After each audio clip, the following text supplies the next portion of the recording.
Ira Schofel and senior writer Corey Clark. Your weekly dose of all things FSU, pistols, and pies starts right now. Here's Jeff Cameron. The Seminole Headlines 93.3 Real Talk Radio Warchant TV begins right now. How about that? The gang is all here. There's Ira and Corey. What's up, boys? In studio together and everything. Reunited. It's Yeah. beautiful. Good. Everybody feeling good? All Yeah. right. It's been a while. Yeah, I was a little worried. I didn't think it was ever going to happen again.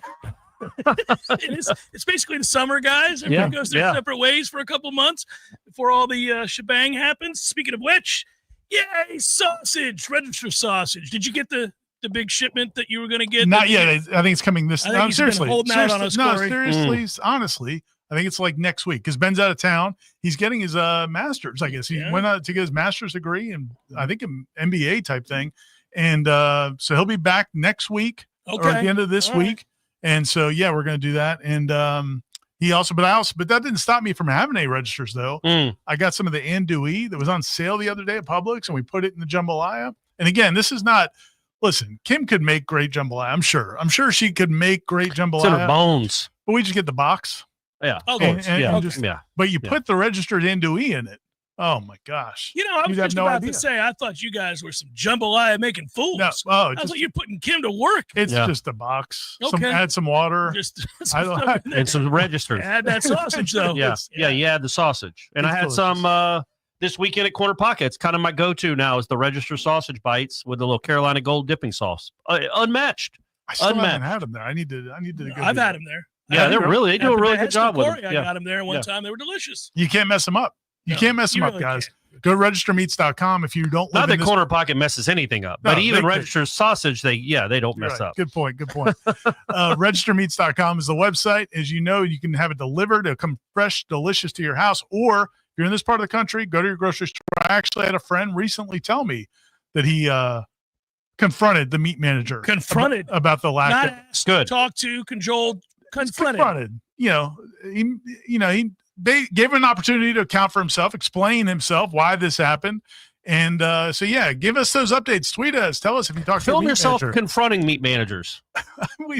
I feel like that could escalate. Okay, that's true. That sounds like a viral TikTok challenge. But that would be awesome for registers, though, if you got a viral TikTok challenge of people asking their meat managers, where's the register sausage? But if you're in the expanding footprint, Florida, Georgia, Alabama, North Carolina, South Carolina, it's growing and growing.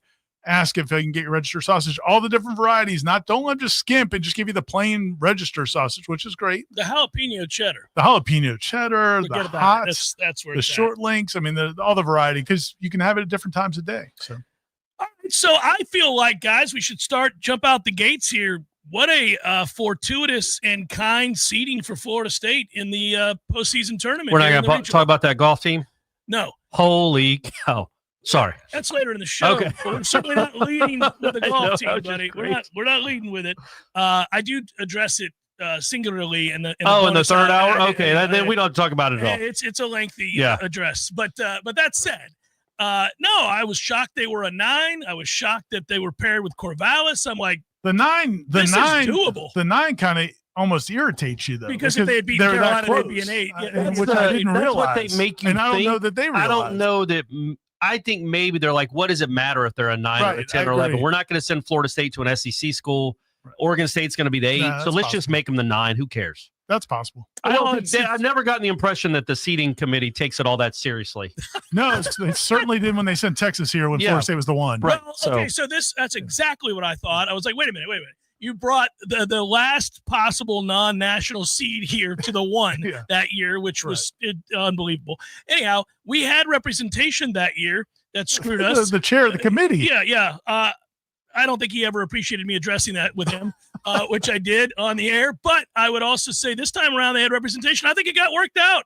I mean, listen, A.D. Alford, I don't know if he's the credit for all this, but Florida State getting a 9 with the way they play down the stretch and then being paired with a non-SEC school, I was like, all right. That's just, I mean, you still got to win some games. You're going to have to beat somebody that's good. That's the way it works. But, I think it's a pretty nice path. I also like the way Link talked about yesterday when we were talking to him about the seeding. Because I said, what does it say to you? Because I think in the RPI, they were 14th. Yeah. And I said, what do you think it says about Florida State that the committee made you a 9 on the verge of being an 8 when I think a lot of people thought by the RPI you guys weren't even contention. He goes, I think people know this is a very talented baseball team. Like, he was very serious. Like, yeah, man, if you know what you're talking about, we're a good baseball team. We should be in that conversation, which, again, I mean, he should think that's his team. He assembled it.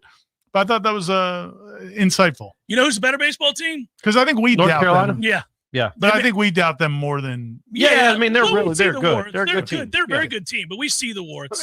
But everybody's got them. Yeah. And most teams do, sure.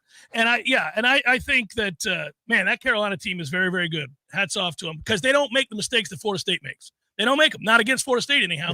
Yeah. They pick up the baseball. They don't let a ball drop 5 feet in front of them inexplicably. Odd, right? That was an odd kind play. Of a strange play. Yeah. There's a bunch of really strange plays in the course of that game. But they pick up the ball. They get the big hit. They move runners over. They do those things. And yet they were what, a 6? Yeah, 5, I think. I mean, come on, man. And Ira told me I should write about this, and I will, because I think it dovetails into the college football conversation that's going on right now. Yeah, exactly. So hold on. The I SEC, know where you're going. How do you reward Vanderbilt for their tournament run with the seeding that they did in North Carolina? They absolutely screwed North Carolina. Yeah, they did. They made them a 5 or a 6 for North Carolina, who's been the benefactor of a lot of. And they get to play conference tournament games at home. Right. That's fun. But yeah, man, last year the College World Series was obviously 8 teams, 4 from the SEC, 4 from the ACC. ACC is pretty good baseball conference. Very good baseball. Very good baseball conference. Second best in the country. They have 9 teams in the tournament. 1 is a top 8. The SEC has 13 teams in the tournament. 6 are top 8. So again, this year is going to be flooded. Omaha is going to be flooded with SEC teams. Well, you're giving them twice as good a chance to get there because they get to play home games throughout. The problem is, though, wouldn't you argue that there probably is 5 teams that would be worthy of maybe? Yeah, but I think, but should you not look at it from a macro level, which is his point? Is this the right way to do it or not? You know, I mean, is that not? Because they're in a conference where when you go 16 and 14, you get to be a host in the first round. Yeah, but remember how much we hated it when they just arbitrarily decided to give teams in the Big Ten and other conferences a break and force the teams in the South to just play each other over and over again. But they're doing that anyway. And you knew the teams were much better down here, much better. But they're doing that anyway. But now Georgia Tech, who won the league, has to go on the road and play at Ole Miss. Like, Georgia Tech won the ACC regular season title, won it. And because they lose a game in the ACC tournament, they have to go play a very good Ole Miss team on the road as a 2. In the SEC, they have 13 teams that are in the tournament. 8 are hosting this weekend. So just by law of averages, 6 of those teams will advance to the Supers. Look how great the SEC is. And it is the best conference. But you're giving them the easiest paths. And their records are so weighted.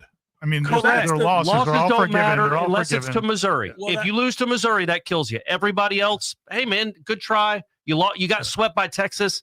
Oh, well. It's fine. It's the straw that stirs the drink. Like we've seen this in basketball many times before. I mean, my counter to the Georgia Tech thing is they're 21st in the RPI. They weren't a great team this year. No, but right. But when do wins matter and what you do in the league matter? This is what ends up happening. The ninth place team in the SEC is hosting this weekend. The first place team in the ACC is not, and they both had 4 teams in the College World Series last year. I promise you, and I just to continue devil's advocate a little bit here, because I see your point, and there's a valid point in there. But I would also argue. Let's stop right there. Hey, let's move on to another conversation. How about you see my point? When Florida State is in the SEC, I'm all for it. Happens 2 years. Oh yeah, yeah. But also, what you're going to do is you're going to watch the series every week when you're on the road at Arkansas and LSU and Georgia, who's suddenly good at baseball, and all of these other teams that we watch that are good, and then you're hosting Florida and you're playing.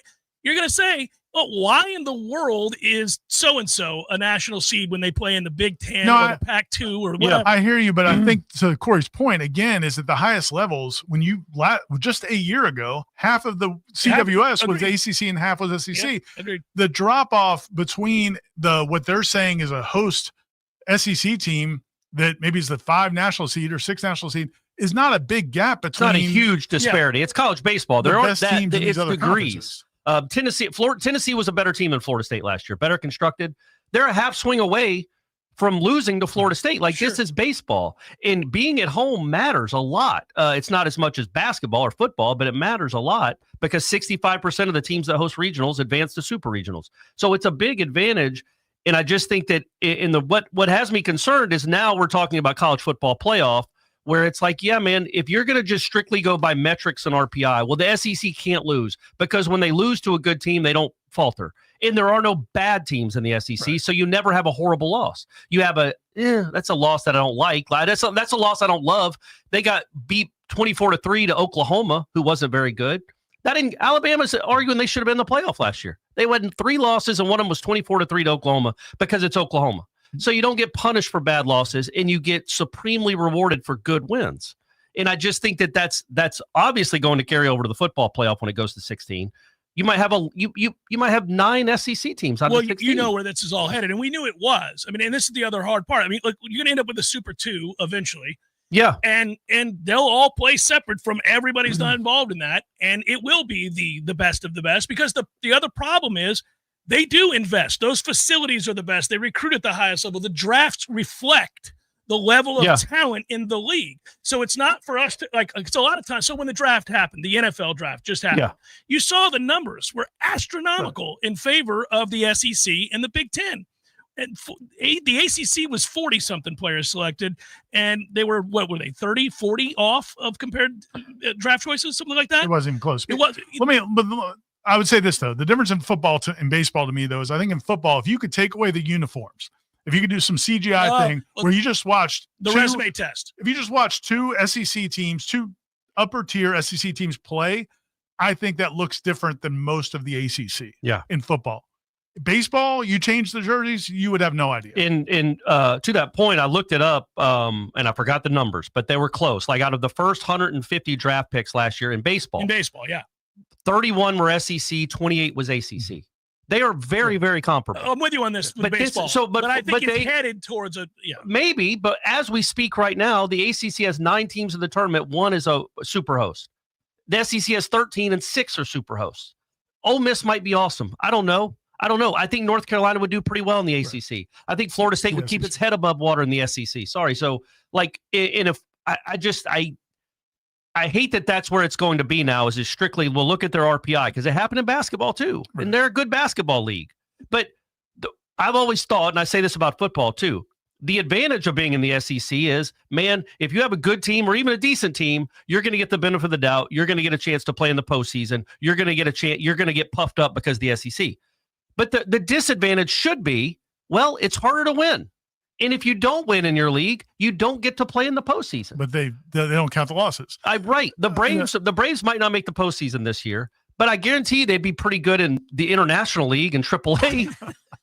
You know what I mean? But part of the deal of getting to play in the major leagues is the competition's tougher. So you can't boast you puff out your chest about how tough the competition is. And then when you go, like Auburn in softball was 7-18 in their league, and they got to get to the tournament. So what you're pointing out are these, what I think should be outliers, like these egregious records. Because I don't mind if you play the toughest schedule in America and you suffer, let's say football, say 3 losses, but you played a top 4 schedule. Especially I don't have a problem with you getting in. If there's 16 but teams. Not over a 1-loss team. Or a 0-loss team. If the 1-loss team is out of the Big 12 in that particular year, that conference is terrible and you avoided the top 2 But teams who's saying it's terrible? I think that's the issue. Like Indiana, nobody should have a problem with Indiana getting last year over Alabama. But the Alabama, literally right now as we speak, Kalen DeBoer is over at the SEC meetings complaining that Alabama didn't get in.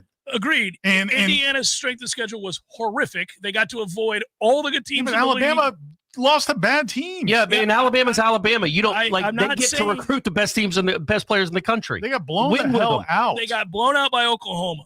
Yeah, that's the only team that got blown out by. No, it wasn't good. It was a 6-loss Oklahoma team. That Saturday didn't matter, Ira. No, well, they didn't make it, guys. I know, but they're arguing that they didn't get it. I'm saying actively right now they're saying they should have on the heels of Sankey last night saying what he said, which would they're always going to do that. They're going to say that, but they didn't get in. Right. So, I mean, if they had, we would be talking about an egregious situation. That said, Indiana was cheeks. Also, and they got in. But it's like tough. What are you going to do? Tough luck, man. That's the You're a history Florida of our State sport. fan. You grew up a Florida State fan. How many national championships should they have played for? And didn't. Done. Yeah, the system was different back then. But it was also completely and wholly unfair. But that's the way life works sometimes, man. Florida State, don't schedule Miami. If you want to win a national championship, don't schedule Miami. Alabama, you want to go undefeated, don't play in the FNSCC. When you expand to a playoff, to 16, what they had when we were playing, then this changes the debate. But also, Florida State would have been in every one of those. Dude, that's exactly the argument they used to keep Florida State out, dude. It's exactly the argument they used that they didn't play good enough teams. No, they used then Jordan got hurt. They used the quarterback. But that was because that became convenient. We think they were going to use. Yeah, they didn't play. No, I agree. I would have loved to have seen what they would have done if he hadn't been hurt, and it was wrong what they did, and we know that because it had never been done before. Where you had an undefeated team from a Power Five conference get be left out of a playoff. We know that, but their retort is that it would never happen in a 12-team playoff. It wouldn't have happened in a 14 or a 16-team playoff. They did it because they knew they could get away with it in the final year. And Florida State would have been a top 4 seed if it was a 12-team playoff. Because it was a 14 playoff, they didn't even make it. Yeah. I think we're at a point now. It's going to be interesting to see what happens now. Again, going back to the Sankey comments, because they, 2 weeks ago, Jim Phillips was trying to play kissy face and like we're all in this together. We're working through it, and then here we are 2 weeks later, and Sankey just basically dismisses them and just and he again, I tweeted about it. He came across like Jack Nicholson and A Few Good Men on the stand, where he's like, "How dare they question us? Who are you to question the SEC?" Because they have all the power. Well, and they ceded all that power. And to me, the fact that he was willing to say the way he said it and the way, like, whatever set him off, I feel like we're at the point where we're done with trying to work together. I'm curious to see where this goes. Well, they're going to get what they want because the other leagues ceded all the power. Told them it's yours. It's you and the Big Ten. You decide what happens in college football. Well, they're going to threaten to be like, well, we'll just have our own. That's why they ceded the power to begin with, was that they were threatening to take their ball and go home. It sucks. We know who ruined college football, but not Greg Sankey. But we know who runs it. Yeah, and they're stuck now. I mean, and Jim Phillips. Well, you know what? Well, what are you going to do though? He's in an impossible situation. Well, but I mean, we don't have to constantly be on our knees. It sure would be nice if Notre Dame would sack up and be like, "Hey, we'll join the ACC. We'll provide a power shift." It doesn't benefit them to do it because they acquiesce to Notre Dame. Why would they care about the good of the sport either? Nobody does. Nobody does. Except these 3 people. We care. We care. Seminole Headlines, 93.3 Real Talk Radio, Warchant TV continues in a moment. Picture this. It's midnight and you're lying in bed, scrolling through this new website you found, hitting the add to cart button on that item you've been looking for. After 15 minutes, you decide you've done enough damage to your wallet and decide to check out. But you remember that your wallet or credit card is in the living room and you don't want to get out of bed to go get it. Just as you're getting ready to abandon your cart, that's when you see it. That purple shop button. That shop button that has all of your payment and shipping information saved, saving you time while you stay warm in your bed. That's Shopify. And there's a reason so many businesses sell with it, because Shopify makes everything easier, from checkout to creating your own storefront. Shopify is the commerce platform behind 10% of all e-commerce in the U.S., from household names like Mattel and Seminole Headlines to brands just getting started. Shopify gives you that leg up from day one with hundreds of beautiful, ready-to-go templates to express your brand style and forget about all the code. Tackle all those important tasks in one place, from inventory to payments to analytics and more. Spread your brand's word with built-in marketing and email tools to find and keep new customers. And did I mention that iconic purple Shop Pay button that's used by millions of businesses around the world? It's why Shopify has the best converting checkout on the planet. Your customers already love it. If you want to see less carts being abandoned, it's time for you to head over to Shopify. Sign up for your $1 per month trial and start selling today at shopify.com/warchant. Go to shopify.com/warchant. Shopify.com/warchant. Wait weeks on end for that delivery to finally come to town. If you're ready to relax, we're here to show you how. Pinch a Penny Pool, Patios, and Spas. Come visit our used showroom at 2473 Greer Road with over 50 hot tubs to choose from. You'll be glad you did.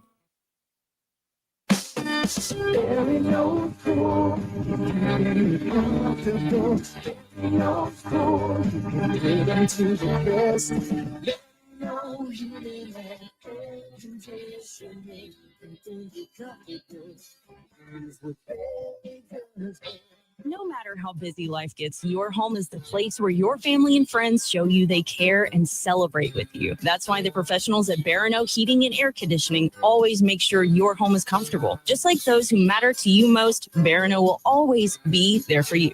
This is Tyler from Barano Heating and Air. Now you can schedule an appointment, purchase or renew your service agreement, or pay your bill from your mobile device. Any day, anytime, anywhere. When you turn to the experts at Carrier and Barano Heating and Air. Online at baranoac.com. Florida license number CAC 1816186. There's fun to be had every night at the Corner Pocket. Take home prizes on Trivia Tuesdays and Beer Bingo Thursdays. And kickstart your weekend with Martini Fridays. Plus happy hour runs every weekday and game day specials every time the Noles take the field. Watch all the best games at the Corner Pocket's Vegas wall, featuring 560 inches of flat screen TV heaven. Oh, really? The best food, the best drinks, and the best place to watch all the games. Tallahassee loves the Corner Pocket. Life is stressful. Dinner shouldn't be. That motto is why Register Sausage has been doing business in the Florida Panhandle and Lower Alabama for over 75 years. A proud sponsor of Seminole Headlines, Register Sausage always provides the best Southern smoked sausage to over 140 grocery stores and restaurants throughout the Southeast. Headliners have discovered the Register's difference. You can too. To find a store that carries Registers near you or to buy directly, head to registermeats.com. That's registermeats.com. Register Sausage. Yay, sausage! Seminole Headlines returns now. Head to YouTube and search for Warchant TV today to catch the show live or on demand. Now, here's Jeff Cameron, Ira Schofel, and Corey Clark. Corey, I know how pumped you'll get about this. We're 87 days away from the start of college football, guys. Okay. All right. Is that close enough? Or you feel like that's in a window? That's right. Yeah, that's within a 3-month window, starting to get excited. Yeah. The week 0 games, August 23rd. It's actually 87 days and 23 hours. Who is it? I've had two random people, friends, people, I've gotten to know a little bit, come up to me in the last week predicting the Noles to beat Alabama. Okay. All right. And then DeBoer gets fired. Good at that point. It's interesting to me that a couple of FSU feel like there's some FSU fans that are confident. I feel like most are not. Yeah, so it's good to hear. It's good to hear some that are. Snapshot of a pervasive attitude. I just thought that's why it stood out, because I heard two. I heard a lot more than two back in 2017 when they played Alabama. I think a lot of people were thinking, "Oh yeah, they've got these guys." But you know what that was peak Alabama. Turns out. Yeah, I think we were.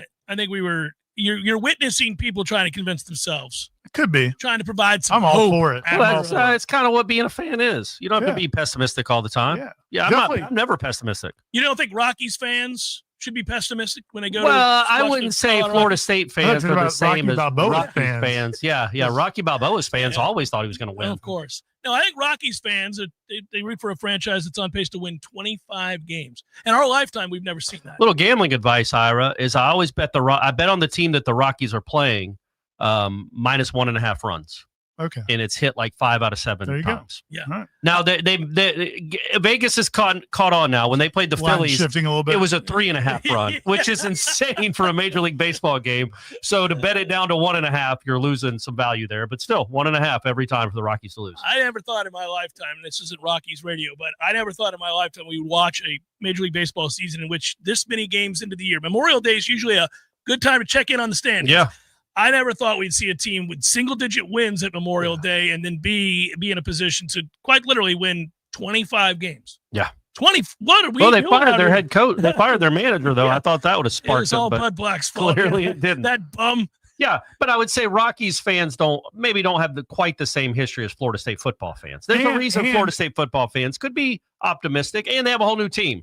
The Rockies team isn't going anywhere. Well, those guys all suck. And that's my point. That was my frustration when I felt like maybe a month or two ago, there were so many people so down. It's like, man, this is the time of year. Like, this is your only time to be excited and hopeful, right? Even if you have a bad team. I mean, again, like, which is worse, though, Ira? Let me ask you this, because I see where you're going, and I just think it's a terrible. I mean, part of college football is you get those 4 or 5 months leading up to it that are fun, that are like you can. Then it becomes the grind. And then you got to go through it. But like, at least you can read them back when we were kids. You can read the magazines. Oh, yeah. Like, I don't know if this kid, if he does this or that. But I felt like people were so bereft of hope. It's like, man, this is going to suck. Well, 2-10 will do that to you. I know, but it's just so I'm all for people though. Listen, man, even if you're not a good team, it's just a fun time to be hopeful. You can always be hopeful in the offseason. You can. I don't know that Wake Forest fans are sitting around feeling emboldened about So now Jeff's compared Florida State to Wake Forest and the Colorado Rockies. Both of whom finished with better records. Both beat FSU last fall. The Rockies would have destroyed FSU last year. Yeah. So, but again, as we pointed out numerous times, it is a completely different team. Yeah. So that's 100%. Why the Rockies don't just bring in 25 new players every year. You got to watch these guys suck for years on end. A lot of the suckage from last year has been jettisoned. So that's positive. Yeah. It is. Yeah. You don't know if it's enough. But it's not a 2-10 roster, we don't think. I don't think they were a 2-10 roster last year, but they went 2-10. You're right. They changed some coaches there too. That's what part of the suckage, perhaps. That helped as well. So yeah, I don't know. I don't know if you should spend a lot of time after a 2-10 season to get your hopes pie in the sky. What's the worst that can happen? You could be bitterly disappointed. Convince yourself of a lie. Even if you're rational like you are and think, look at these 6 to 8 wins. Yeah. If they go 5-7, you're going to be bitterly disappointed. You're not setting yourself up to handle it better. I think I am because I would have a realistic expectation. I would have a realistic expectation that they weren't going to set the house on fire, man. They were just going to be an average team, and now they're just below. But you're still going to be disappointed because you're you. And I don't mean that in a bad way. I mean, you're you. You care. And I'm not asking anybody to have pie in the sky hopes and think you're tell people you're going to be going to the playoff or whatever else. I just think to give your team the benefit of the doubt, give your university and program the benefit of the doubt that maybe they'll be good. These changes did help instead of just going on Twitter all day, which is what a lot of people do. That's a different deal. It is. I mean, it is what it is. X, I'm sorry. If you spend any time on Twitter, but a lot of people who are fans, feel the same way. I've talked to. I mean, there's just a lot of people. And again, I'm not chastising people for feeling the way they feel. That's all valid. But my point is, it is a different team. I mean, look at it from the perspective of, hey, man, maybe these guys work out. Maybe this coaching staff works out. That's a fair thing to say, because even if you choose the side of, I think they're going to be 6-6, I think maybe best case scenario, they're 8-4. Right. Let's say you live in that world. Well, you could still be optimistic that, hey, look, a couple good bounces, you're 9-3. You're 9-3. Yeah. So I see. Here's what I promise to do, though. Is I'm going to enjoy the wins next year, however they come. If they beat Stanford on a Hail Mary, I'm not going to lament how they gave up 3 straight scoring drives in the fourth quarter. I'm enjoying these dubs, babe. You're going to revel in that. I'm going to enjoy. Yeah, exactly right. The other side. Yeah, I've lived through 2-10 now. I'm not going to complain about wins. Not this year upcoming. I don't care how they look, unless it's Kent State or Texas A&M Corpus Christi. If they barely beat those two teams, there might be some whatever we call them. Would we be allowed to come in? Would we be allowed to come in and rip them for a 21-17 win over East Texas A&M September the 6th? Yeah, I think that's allowed. But a 21-17 win at Virginia, all I'm going to do is talk about those 3 touchdowns. What a Friday night that'll make for, buddy. Yeah. Charlottesville, it's on fire. Keep racking up the dubs. I want to go to that game on a Friday night. I don't, but I want to go to that. I love Charlottesville. I want to go to that game and then leave that stadium and be the guy after a 23-20 win over Virginia. Woo! We're back. We're back. Chest bumping random fans that I don't know as we in the tunnel leaving the stadium in Charlottesville. They're like, look what has happened. They're 3-1. They're 3-1 now. Yeah. They are 4-0. They might have beaten Alabama. Well, that will actually inform the way you celebrated the Virginia game. Because if you beat Alabama and then you were to barely get past 2020, and then our man Weinberg hits a 48-yarder at the horn. So for a come from behind win. That was a prediction that I had, by the way, not a field goal to win it on the road against Virginia, but that Weinberg would make a 58-yard field goal this year. He's going to get a shot. He's going to make one of those kicks at the end of a half, and it's going to be 60 yards. We all saw it. That dude's got a leg. Now, it could be anywhere. Yeah, you could also, have a 35-yarder go sideways. Without question. Yeah. But he might make a 60-yarder, Ira, right down the heart with room to spare, because dude has a leg. That was kind of highlight of the scrimmage. Yeah, he's got a cannon for a right leg. He really does. He does. It could be very, very interesting. One of the things when I was over at Amelia Island, and I was just rub it in some more, buddy. Rub it in some more. When I was over there at Amelia Island, and one of the things that I was talking to somebody in the media, they were talking to Rhett Lashley, SMU's head coach, who was gone way back with Gus Malzahn because he played for him and coached with him, and Rhett was saying to this media member that he's actually pretty excited to see what Gus does as an OC again. Like now, because we've talked so much this whole distracted offseason. by the. Well, we've talked all this offseason about how Norvell's been able to be a CEO, and he's not distracted by the game planning stuff. We may see a different Malzahn, maybe a better Malzahn, now that he doesn't have to worry about all the stuff he probably didn't want to do, like recruiting and meeting the media and some things like that. He doesn't have to do that nearly as much. He's able to focus specifically on, and I think that's an interesting perspective because I think there's different opinions on what Malzahn is as an OC or a play caller in 2025 compared to in 2013. But now that he's focused specifically on that, we could see a bump there. Again, these are things I'm just saying, like this time of year, look for reasons where it's not all doom and gloom. There might be some positive. He doesn't suck as an OC. Right. He doesn't. You couldn't get somebody with a better resume. I'm not saying you couldn't have gotten a better OC. You can't get somebody with a better resume than Gus Malzahn when you're 131st in the country in this situation, right? I mean, it's like going. Your goal is to drastically improve your rushing statistics, yes, buddy. Yeah, but also a guy that's done it for 20 years at calling offenses and running offenses. So, and if he could get a Cam Newton, that would be great too. Like it would go a long way. Yeah. Auburn took off once they got Gus and Cam in the mix. Seems like a player. They didn't have Cam in 13. No, they didn't. But alas, and they were still in it with a chance to win it. But yeah, could have won it. They could cover Rashad Green. That was crazy. Making throws on the throw he made on third down, third and 11. Just about it. Yeah, third and 11 throw, and the kid makes like a diving catch, and he couldn't throw to anyone ever. When he caught that, I went, "Oh, we're going to lose. This is unbelievable. That you're going to make that throw. You don't have that throw. That's not in your bag." But that defines a great team, that Florida State team, right? Where. Because, again, I think I'm reminded of this as I watch a bad baseball team.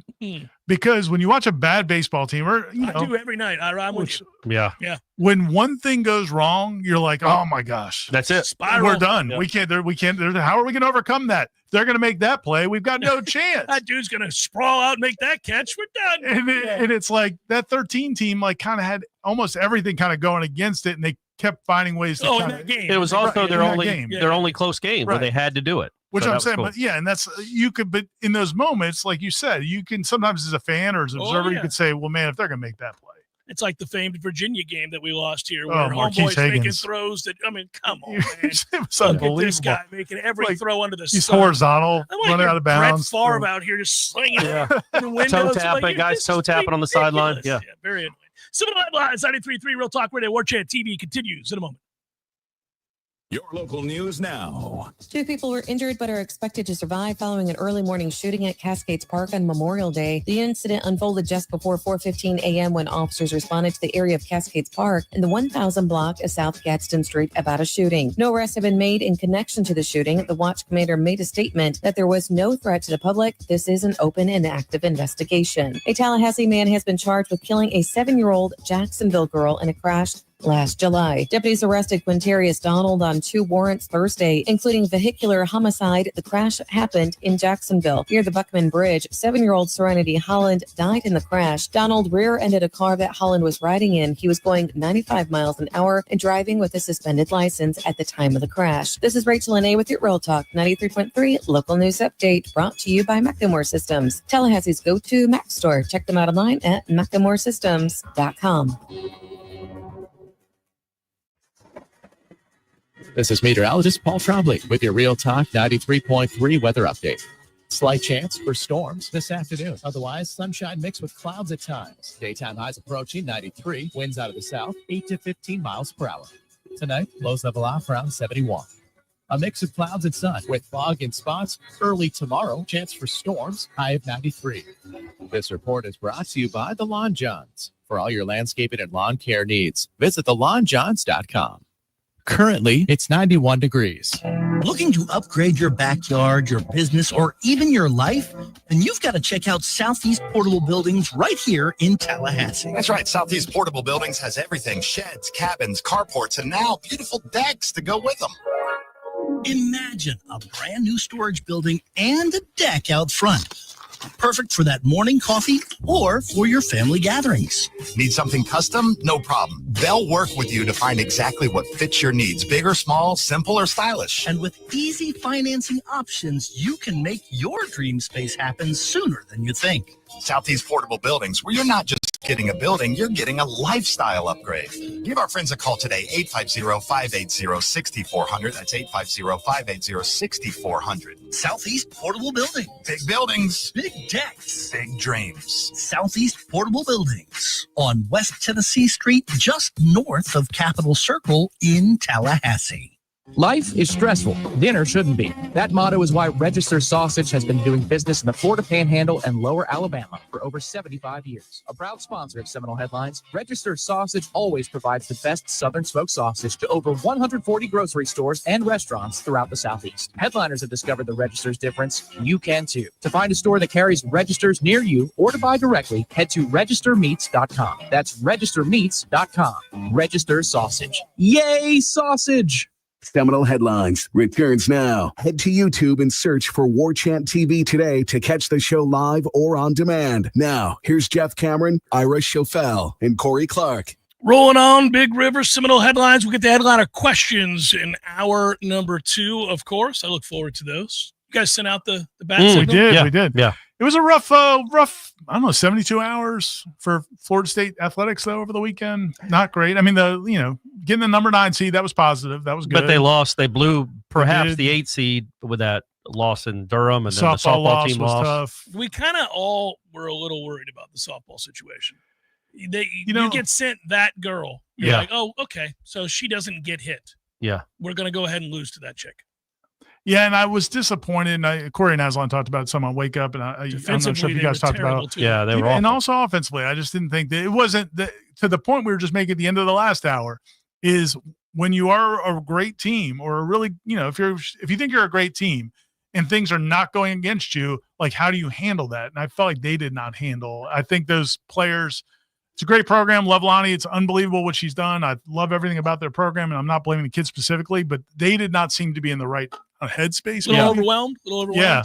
They just didn't respond. I think they're going to go back. It was a ridiculously tough draw, but okay, so how do you handle that? And I think they're going to look back in months, and those players are going to look back and think, man, they could have handled that better. Do you think that because they didn't give them their best shot? Do you believe that the shoddy defense was a byproduct of a shook confidence? I do. And Lonnie said so after the game. She said, when you're facing somebody like that, you might put more pressure on yourself, knowing that runs are at a premium. You're not going to score 4 or 5 runs. You've got to be perfect on defense, and that makes you imperfect, and that makes sense. You'd like to overcome it. Her not throwing home when the ball gets into center field cost them a run. They might still be playing because watching they would have been 1-1 with that run they scored in the 7th. And I don't watch all 60 games or whatever they played during the regular season, but in the regional, I was out there for those games, and they were so confident defensively because they had traffic. Danley got in traffic. I mean, that's inning. what she does. She pitches. She'll have 2 runners on wildly base. Effective. It's almost like she doesn't start pitching until there's 2 runners on base. And so, but they're turning double plays or triple play, just snaring everything, just playing with confidence. And that felt like in that game, it's like, we can't let a run score. And then once a run or 2 scored, it's like, oh man. And then the at-bats kind of went to hell. So that was, frustrating. But again, man, everything that team's been through, and what Lonnie's going through with cancer, there's no criticism to be had, but I do feel like they give Kennedy all the credit, Texas Tech, that whole team. And they've done a good job with that roster. I think the coach is a good coach. How about that guy? He's at Louisiana Lafayette. He's been a lifer. He's a great recruits a top 10 class at that place. But Texas Tech's gotten serious. But I'm saying he did. That's why. No, 100%. Yeah. And but he also I thought he coached his team well. They had the right mindset going into that. Again, they're coming into a place with a team that goes to the World Series every other year.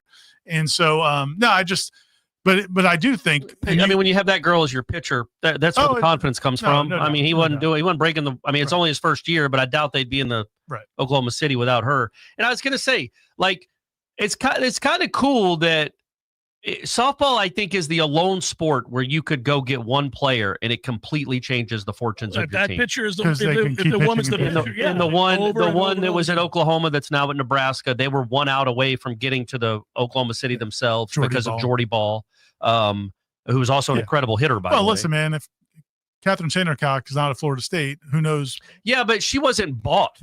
That's what I'm saying. No, I'm just saying. But you're saying that there is how big the pitcher can have in that. But I'm saying now the way the it's structured, football, you can't go buy a championship. You can go get yourself close, but it's tough. Ohio State lost to Michigan last year. In softball, you can go almost buy yourself a trip to Oklahoma City with a elite with an elite pitcher. It's a pitcher. It's one position, but you go get the best pitcher in the country. And I'm just saying this. We have a lot of rich donors and boosters that listen to this show. To the football program, Corey. No, Kennedy is a junior. Corey wants him diverted to softball. We're going to go ahead and steer that money towards. I think Jordy Ball still has some eligibility left. You bring both of them. Well, yeah. You give each of them 1.5. And when the football team loses 4 games this year, I'm blaming you. We're looking forward to June in Oklahoma. $3 million that you're going to be giving to softball players that could have been used. Ingram Smith just drove off the road. We're not doing it. We're not doing it. Keep Mirabelle Ting on the golf team too, and Lottie Woad. Yeah. But I think that's they were saying, some of the Texas Tech people, I think, told some of the reporters there that Mahomes is behind a lot of that. I don't know if that's true or not. I wouldn't. Did you see the tweets? I wouldn't be surprised. What about softball? Well, he was tweeting updates, like he was at some event doing like a commercial or something, and he's got his phone like reading the tweets about this Texas Tech softball. Like he was. So it might have been him. Kind of invested. It might have been he that was the benefactor. Right. And look, one of them. We were talking about on Wake Up, but you're not going to get a return on investment with a softball player. Of course not. But there's the joy of the investment.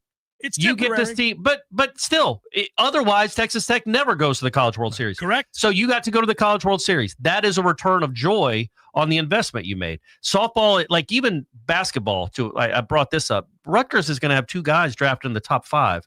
They didn't even make the tournament. Basketball, you can't just go buy it.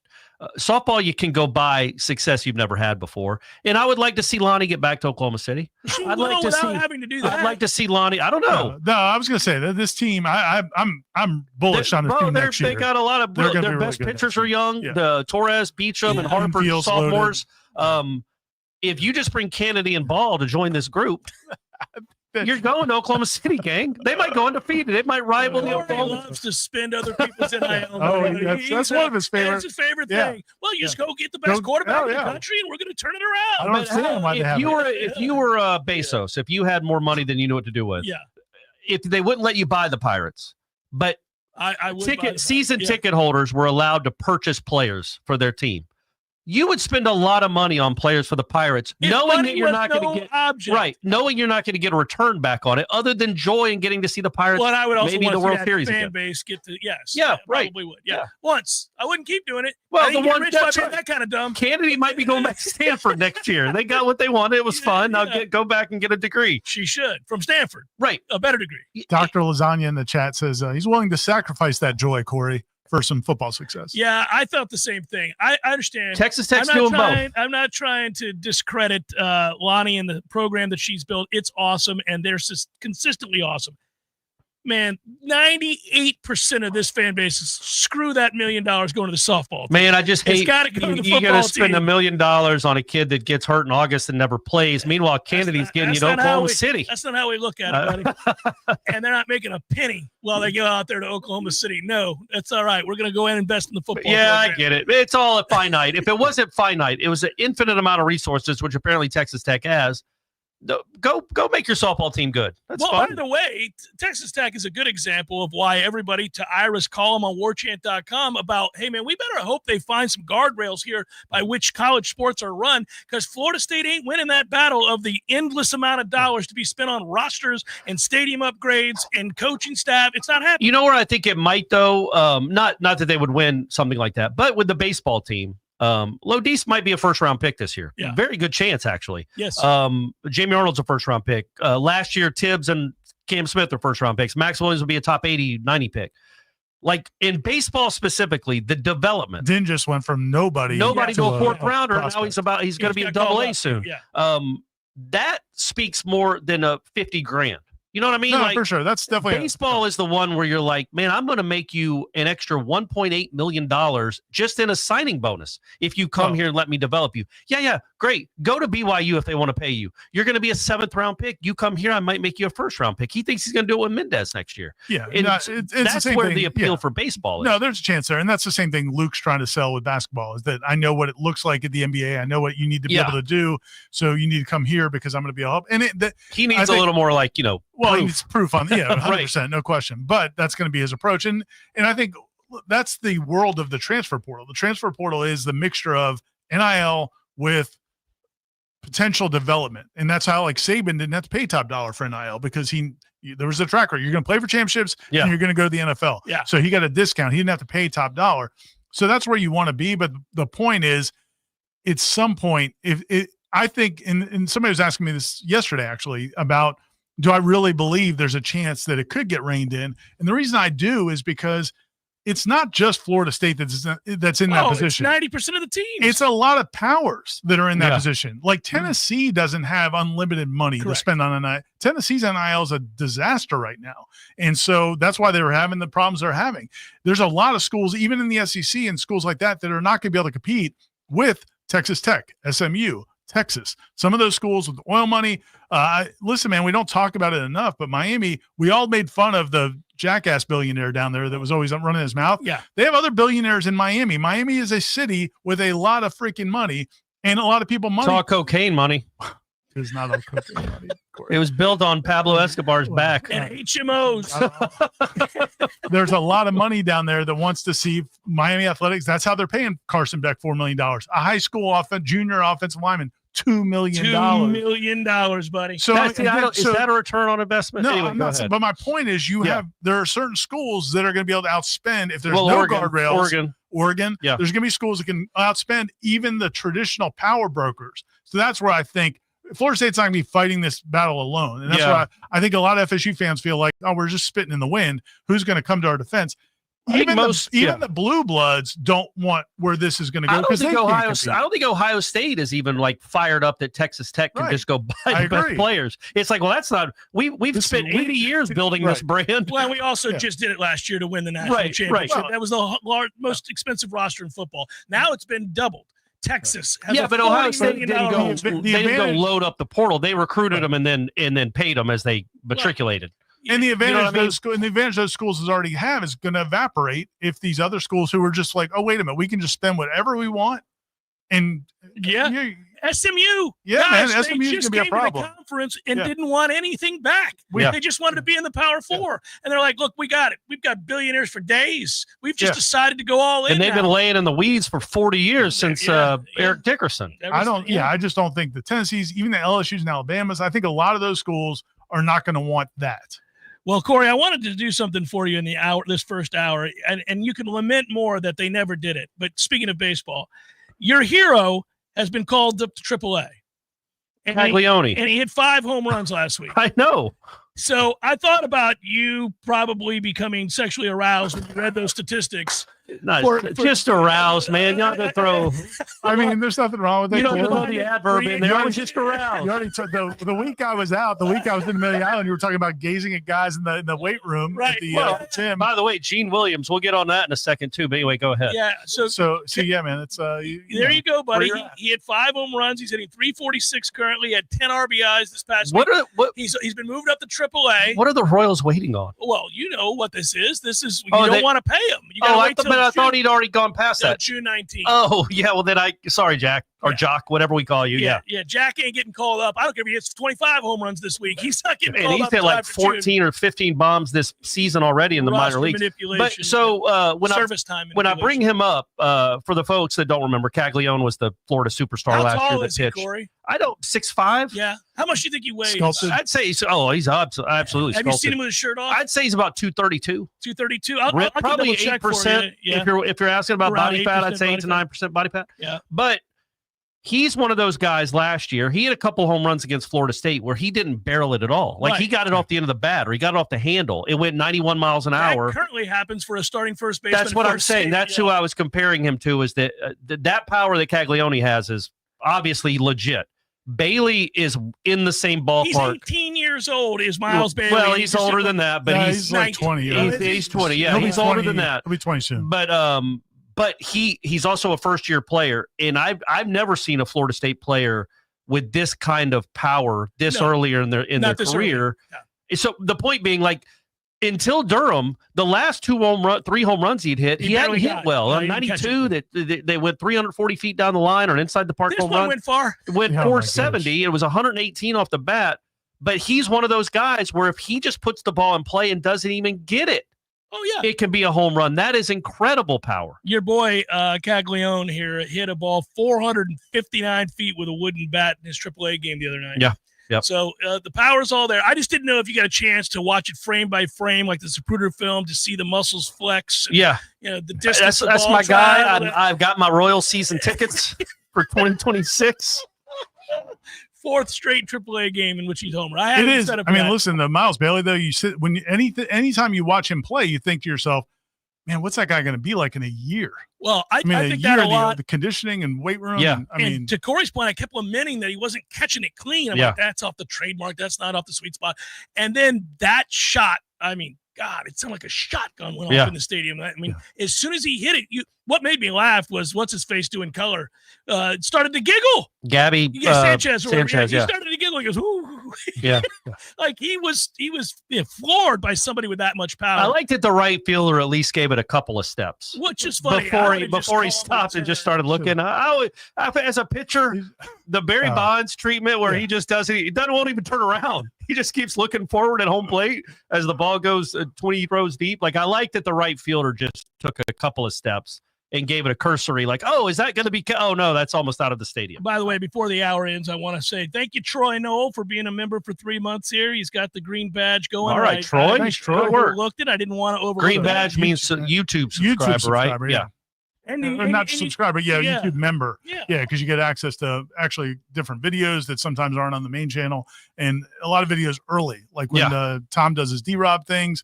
Those go up early for the YouTube members. Stickers and different badges and emojis. There's a chance when we look back at next year or this last year's baseball team, because I think Lodi's has a real chance of being a first rounder. I think Max Williams will be, like I said, a top 89 first 2 or 3 rounds.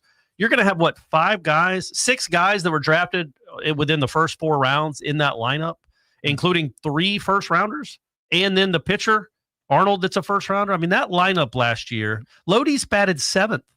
Yeah, Lodi's might be the best. Well, he's the best player in the league this year. Like, that's crazy. And he took a big leap. He wasn't this low deep last year. Yeah. And Farrell's supposedly like the number 81 prospect. Like, so you're going to, I mean, that's crazy what that team was. We're at a stage now where every time I watch Farrell and I smile, I love that he's become a great player because I watched his dad's career here. Yeah. I was in school here at the time. It's just like, A, I'm old, but B, I remember that. And I was so disappointed when he didn't come here at first. So to see him come back here and do what he's doing now is simply fantastic. They're a good team. They are. And Mendez showing what he's done the last few starts is really, really big because Link was talking about him potentially being a first round pick next year. And it's like, okay, yeah, Bailey isn't what he's going to be, but Bailey's still really good. Go ahead and win something they got this to year. The Final Four last year. Yeah, but they've got it. Teams in. They can go. There isn't a great team. There is no reason. They have to get lucky and they have to play well. They could go 0-2, but there's no reason they can't go make a real run. They have enough talent on this team. I think it sets up well for them, especially, and again, we'll see what Link decides, but I really, if you're throwing Jamie Arnold on Saturday, you'd like to think I'm assuming maybe Bellini on Friday. I mean, you're in good shape. Bellini against Bethune-Cookman, and then if you're throwing Jamie Arnold against whoever comes out of that Mississippi State Northeastern game, you're really well positioned. Yeah, I think they couldn't have got a better matchup. You got to play well, though. Got to play well. And if you're going on the road, because they're flawed enough to lose. Oh, absolutely. That's the other side of it. Seminole Headlines continues in a moment. We'll get to your questions. Hang in. Hey, everybody, this is Shannon Young with Cross Country Mortgage. Been in the industry now for 22 years. I just made the move over to the nation's largest retail lender, Cross Country Mortgage, here to serve you in 7 states, including Florida, Georgia, Alabama, the Carolinas, Tennessee, and the state of Texas. Here to offer better service, better rates, and if you were thinking about buying or if you've been on the fence and been waiting to call me, now is the time. You can still find me at loansfornoles.com. That is, again, loansfornoles.com. I've helped thousands of fellow Noles get into their dream home, and I can't wait to help you get into yours. Give me a call today. I'm at 954-369-6171, or go to loansfornoles.com. Again, that's 954-369-6171, and that's loansfornoles.com. Equal housing NMLS 373031. Searching for the best place to spend time outdoors this spring and summer? The Golf Club at Summerbrook has all the amenities you and your family need. Purchase a family pool membership this season and enjoy the most luxurious and relaxing resort-style pool in the entire city. With a 6,000 square foot deck, covered pavilion, and poolside drink and food service, you'll feel like you're on vacation. Reserve your pool membership today. Visit the Golf Club at Summerbrook.com or call 850-894-GOLF. That's 894-GOLF. Hey, this is for my homeowner friends out there. You know who you are. When you get your grass cut, you're going to inspect the work, make sure it's good. Get your house painted, check around every corner and edge, make sure that's done right. Get a new roof, get eyes on those shimmering new shingles. Get your septic tank cleaned. Bet you're not popping your head down in there to take a look around. You got to trust it's done right. I'll make it easy. Go see my friend Greg Miller, Miller Septic. They're my guys. I trust them, and you can too. MillerSeptic.com. That's it. That's the commercial. That's the whole thing. Check them out. It's MillerSeptic.com. No matter what printing you need to keep your business running, we can help. Hi, Jason Butera here for The Printery. Reduce your stress and give us a call. From new product brochures or posters to yard signs, postcards, even letterhead and envelopes. The Printery sets the standard in personalized service with outstanding results. We offer full-service graphic design and free pickup and delivery. The Printery, home of 36-cent color copies. If it's ink on paper, we've got it covered. Call us today, 877-6418. 877-6418. Many orthodontists in Tallahassee can straighten a smile, but at Birch Orthodontics, they're dedicated to providing the finest care possible. The experienced and friendly staff is trained in all of the latest techniques. So whether you need standard treatment like braces or Invisalign, or you have a more complicated case requiring extra attention, Birch Orthodontics is here for you. Set up your free consultation today by visiting birchorthodontics.com. BURCH orthodontics.com or call 850-877-1692. At Birch Orthodontics, they create beautiful smiles that last and last. Your sports action update on Real Talk 93.3 with all the latest odds from Vegas. Atlanta Braves sent out Spencer Strider today, minus 105, with the Philadelphia Phillies minus 115, 8 over the total at Citizens Bank Park. Rangers Suarez for Philadelphia. Taj Bradley on the mound for the Tampa Bay Rays, plus 105 against Joe Ryan of the Twins, minus 125, 8 over the total at Steinbrenner Field. Florida Gators are the number 2 seed, plus 130 to win the Conway, South Carolina Regional. Number 1 seed Coastal Carolina, plus 105 to win the regional title. Gators will open up with East Carolina. Florida State hosting the Tallahassee Regional. They're minus 110 to win it. They open up with Bethune-Cookman. $250 bonus, and you open up a GBank Visa signature card. Visa.com/GBank. Mike Son at Real Talk 93.3. Something amazing is happening here. Scientists are using AI to study how whales talk to each other. CDW experts can give researchers the power to process complex data with HP workstations, advanced by AMD Ryzen Threadripper Pro processors. With easier handling of AI workloads, your organization can bring powerful insights to the surface. Make amazing happen.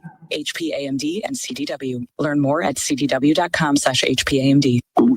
Oh no, stomach issues again? Stomach issues? Who are you? Your pancreas. I could be the real reason for your diarrhea, gas, bloating, stomach pain, or loose oily stools. I thought it was my stomach. People often do, but any of these symptoms could mean having a condition called exocrine pancreatic insufficiency, or EPI. With EPI, the pancreas doesn't release enough enzymes to break down food, but EPI is manageable. Use the symptom checker on identifyepi.com and speak with your doctor. That's identifyepi.com. Sponsored by AbbVie.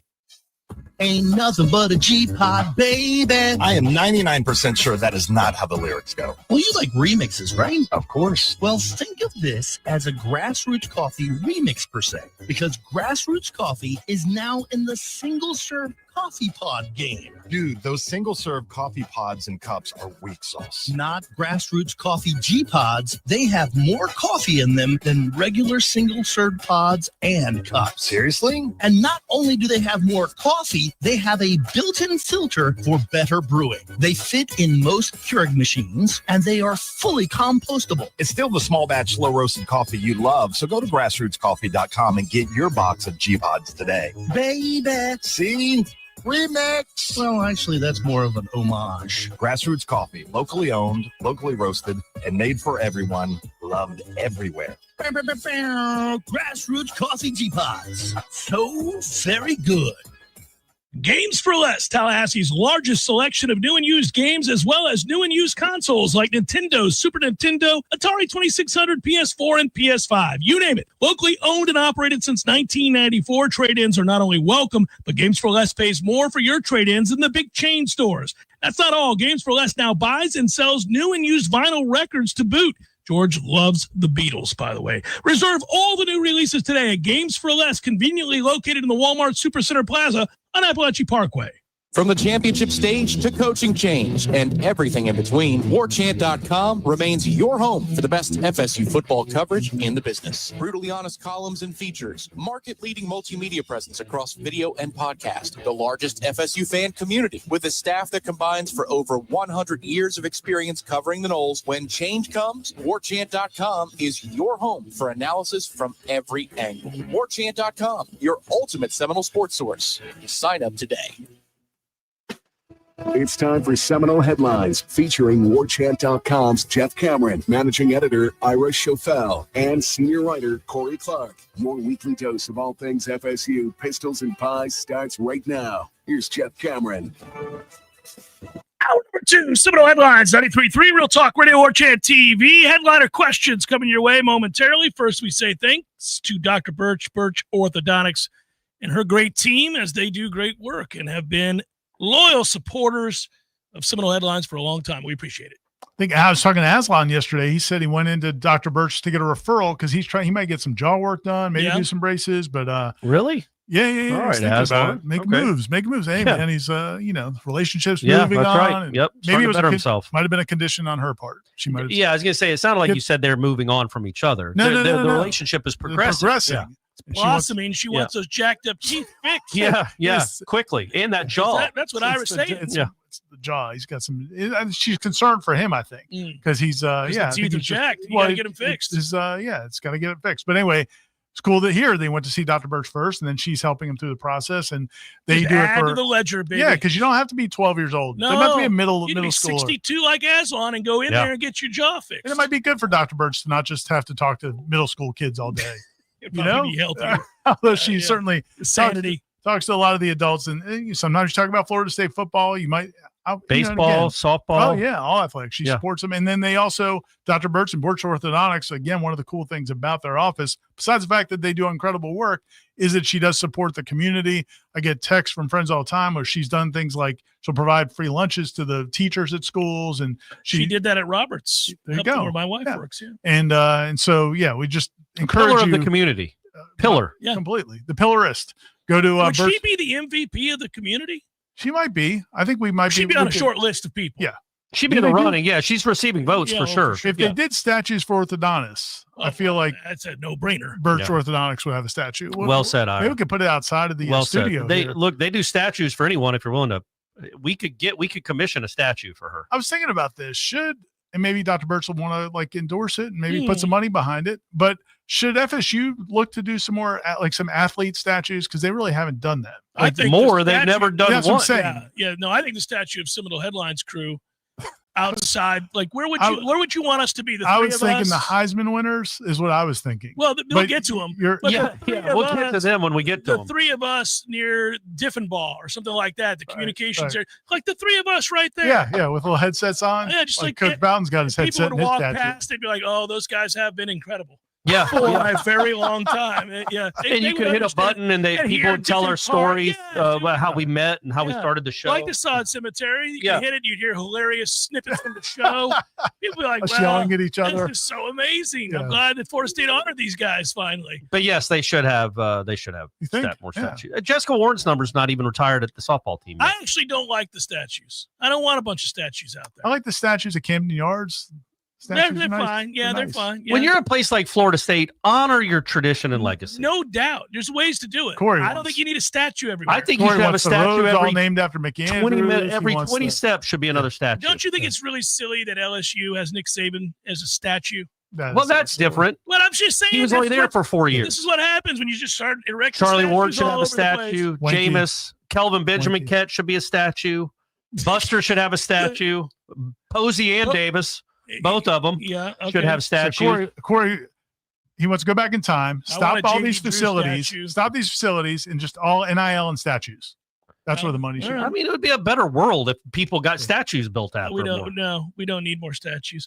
Dan writes, thinking positive. Corvallis is a long way from Tallahassee. Any of our loyal listeners have a plane? Want to charter a flight from Tallahassee? I need 2 seats. I'll bring snacks and chip in for the gas. Nice, Dan. I like it. Ira. Somebody looked up trains from Jacksonville to Portland. Friends of the show. Woo! Y'all keep talking. I'll tell you how many hours it takes. Well, I want to know literally after the Corvallis regional, because that's, I don't know how many. I'm sure you hear too. People immediately when they hear about a Florida State road trip, the first question they ask is, "How's Corey getting there?" Somebody texted me yesterday. They looked up the train itinerary from Jacksonville to Portland to make that trip for Corey. The one that's $2,800 for that trip. Just 2,800. 87 hours. So you really want a lot of time on the train when you're investing more than $2,000. You want to spend. Oh yeah, that's true. As I pointed out back when I thought about doing it for the Auburn game, how long would it have taken you to get from Jacksonville to Portland in 1921 on train? You would have died. No, on train. We've been industrial revolution happened. You weren't going to die. This isn't the Oregon Trail. You might have got dysentery. We're not on a wagon train. I'm not talking about a wagon train. I'm talking about a real life steam engine train. You might get held up by bandits. I might have died, but I'm saying people did make that trek. Probably it probably took about 90 hours. There's a decent chance bandits come on board. So they've made no advancements at all. Somewhere in Wyoming. Do you think people were like, we ought to go to Corvallis in 1890? Portland. Do you think they did that? No, but yeah, of course. There's gold out there. There's gold. There's gold in them there hills. Let's leave Jacksonville and go to Portland. I'm just saying 90 hours on a train is ridiculous. Which of us would have been the best cowboy? Like most likely to survive? Me. I can handle that. I can handle that. I would never. I would have. Years. I'd have been in saloons. I'd have been beating ass. Yeah, it would have been good. Yeah. Corey I got shot early, but Corey went on a good rant on Wake Up about the 3:00 baseball game. He's not happy about that. Well, Link says it's the weather, right? He doesn't want. He doesn't want the rain. He doesn't want to have to sit around all day. I hate it. I hate it. I wish he'd reconsider. But it's funny. It's also like, man, we're gonna live. We're gonna live. The softball team played at noon last week. Yeah, no, it's not. But that's dictated by ESPN. Link actually has the choice here, right? For his fans to get off work, to be off work. The weekend started. It's night. They get a chance to maybe lube up a little bit. You're looking out for your fans a little bit more if you play the night game. But that said, if you can't beat Bethune-Cookman in the afternoon, like if you need the night Hauser advantage, you're not going to make a deep run. Yeah. In Link's point, just to spell it out. So yeah, he doesn't want them to have to sit around all day, not knowing when they're going to play if they're playing the late game, because there's just a great chance of delays in the first game. Now you're not starting till 9:00 or whatever. You got that light. He knows all about the lightning detector. The other problem is if you lose that night game and then you got to turn around and play the next day at noon. That's loser's mentality. You don't think about losing that night game. You don't think about it. I will also say that I did a little sneak peek with Tom Lang. We looked up the weather this weekend. Guys, we're going to get a little bit lucky. Might not be too terrible. Friday's looking like 85-ish. Oh, really? Okay. I thought you meant about the rain, because they pop up all the time. All the time. Yeah. And Lord knows if there's lightning within 147 miles, we're going to have to shut it down. Shut it down, yeah. Corey and I will bitch about it, too, just to make you happy. No doubt. No doubt. I know that. Absurd. I know that's for a fact. It's absurd. How did we ever play a series before all these lightning detectors? People must have been getting killed up. But back to the real point, everyone, is the high-speed rail in this country needs to come and needs to go quick. Yes. That's they have it from Miami to Orlando. Oh, great. Well, that helps me get to Portland. People are hauling ass left and right. Also, it's the leading, like, suicides everywhere, man. People getting run over by the train left and right. Okay, well, that makes us more like Japan. Yeah, because they hop in front of those bullet trains like it's. Hey, if you want to be sure of it, there's no chance you're surviving a bullet train, true. buddy. It's over. I had a buddy go into Orlando. The train stopped. They're like, "Sorry, guys," and they're covering this dude up outside. Oh, well, that's. Ask another question. I was just lamenting train. Hey, I'll go out to Portland. I'll do it. I want to go. Right. I'll go. I'll go with you. You and I will go cover. He's not going. Okay, Gene, I'm going. Send me out go cover that super. Live videos. I'll be right there standing outside. I want to go. Trailer Swift writes, gents, how far does the baseball team need to make it for them to serve as a distraction from 2-10? Omaha. I do like just where that comes from. Yeah. I like it. If they lose before Omaha, even when they lose in Omaha, people are like, of course they lost. Right. Just like, of course the FSU golf teams lost. Of course the softball team lost. Like, it's always going to be that fatalistic, I think, fan approach. Yeah. So I don't think they have to win it. If they win it, win the whole thing. If they win the whole effing thing, then I think people. We certainly don't think this team's the odds-on favorite to win. No, of course not. They're only like number 9. If you look at the favorites to win it on the app, they're like the 9th most favorite, so they could do it. I'll tell you this much: they do need a better version, a more dominant version of Jamie Arnold. They need him to be the guy that he was supposed to be coming into this season. That's really like when you talk about what you're looking for in this postseason. That to me, that's number 1 on my list of things I want to see. Not because that's going to be the key to them winning, but I just want to see that again. I want to see that again on a big stage because I know it's there. He's going to do it. So I just want to see that. Yeah, Saturday night, Jamie, or Saturday at noon. I do think it's important. I do think it's it would be the catalyst for them winning if they got that version. It certainly helps. Yeah. Brad writes, what's up with these NBA teams blowing big leads? Hey, this is interesting, by the way, Brad. I thought about this too. I don't recall. Now, listen, in the 80s, we were all around. Ira and I remember it probably better than Corey. Yeah, because Corey was a child. Oh, yeah. I didn't start following the NBA till the Charlie Ward Knicks teams. Every once in a while, you'd see somebody get blown out. I remember the Celtics got blown out by the Lakers one day in an NBA Finals. But for the most part, people were not getting housed by 48 points in a playoff game or 53 points in a playoff game. That's absurd. It is absurd. And it's happened a lot. Yeah, in this the Thunder. It's happened twice to the Thunder. And they're going to win the whole thing. They're going to win the whole thing. It's bizarre. It's like, I don't know if it's the mentality like, oh, we don't have it tonight. We're going to lose anyhow. Just that has to be it, right? It is, but it is also interesting the way it goes the other way. Like to this question is there have been some crazy ass comebacks too. Yes. Pacers game. I mean, Knicks Celtics. Down. The Knicks to the Celtics. Yeah. Like they've had 3 20-point comebacks in this postseason, and they'd had one in the history of their franchise. I think a lot of it is the same thing. I think it's just the 3-point shooting is now where you can erase a huge deficit, or you can just pile on. Yeah, you can just, if the other team's beating you, they're not just going to walk it up. Because I also think that was the thing. Like back in the day, you felt like if a team got a lead, they would work the lead. Oh, yeah. And now they're not. No, they're just going to try to bury it. Yeah, they don't play inside out anymore. Everything's 5 out. Well, back when y'all started watching, they didn't have a shot clock. That's true. So you could just milk the clock. You go 4 corners. And it took time to get the ball out of the peach basket and bring it back over. The ladder. I mean, people don't forget about the ladder. Get set up on defense. It was tough to get blown out back then. Got another YouTube member, by the way. Oh, okay. Who is it? Kristen Kyler. Thanks, Kristen. We appreciate it very, very much. And you'll enjoy some of the new toys you get. There we go. Nice. Clint writes, what would our record be if Castellanos splits were 22-7? I think if he's 22 touchdowns, 7 interceptions. That also mean throwing 8 rushing touchdowns because he's if he's throwing for 22, he's running for 8. I think that's a good. I think the math 22 touchdowns. That'd be impressive. I think you'd be looking at you're in that 9-win range. I think. Mm-hmm. I don't think you'd be less. Imagine scoring like 2 or 3 touchdowns in one football game. Also, I did. Can you? I mean, come on now. I did when I was reading. I wrote a story the other day about Castellanos. Probably our 15th or 20th story about Thomas Castellanos. What was the angle, Ira? Well, it was that I talked to Wes Durham and Roddy Jones over there in the island, and they got their insight because they covered his games. They watched a lot of his games, and I think I figured out why his QBR is so low because I thought that was odd. Like his normal college quarterback rating, like passer rating, is not that bad. Yeah, they're fine. It's his QBR is terrible, and it's because sack. He took like the year before he only took like 19 sacks. Took a lot of sacks. Last year he took like 20 sacks in like 7 or 8 games. Yeah. But I think that goes back to the whole, drop back. Yeah, they were trying to make him a posse, and O'Brien was just killing him about not getting off schedule and wanting him to stay in there. And that's so ridiculous. I think that's I don't need to see him in the pocket standing, scanning. First guy's not open, you take off to the left. If the second guy's not open, you bust it upfield and go for an 80-yard touchdown. Yeah, that's why. So I feel better about the QBR because that had been bothering me. It's like, why is that so low? It's the sacks that are a big part of it. Did they have a good feeling about this coming year for him? We could have read the story, Jeff, but it's at warchant.com. I decided not to look at the internet over the weekend, buddy. That's probably a good choice. Yeah. Healthy actions. But no, they do. They were both their concern is their 2 concerns that they had were this is about Tommy and also about Gus Malzahn. And again, I Wes Durham, your play-by-play guy with the Falcons. Yeah, very good at it. And Roddy's, I think, awesome. I think he's really sharp. But their concern is that the running game has to be there. Yep. Like they just if the running game's not there, this is not going to work for Gus, and it's probably not going to work for Tommy.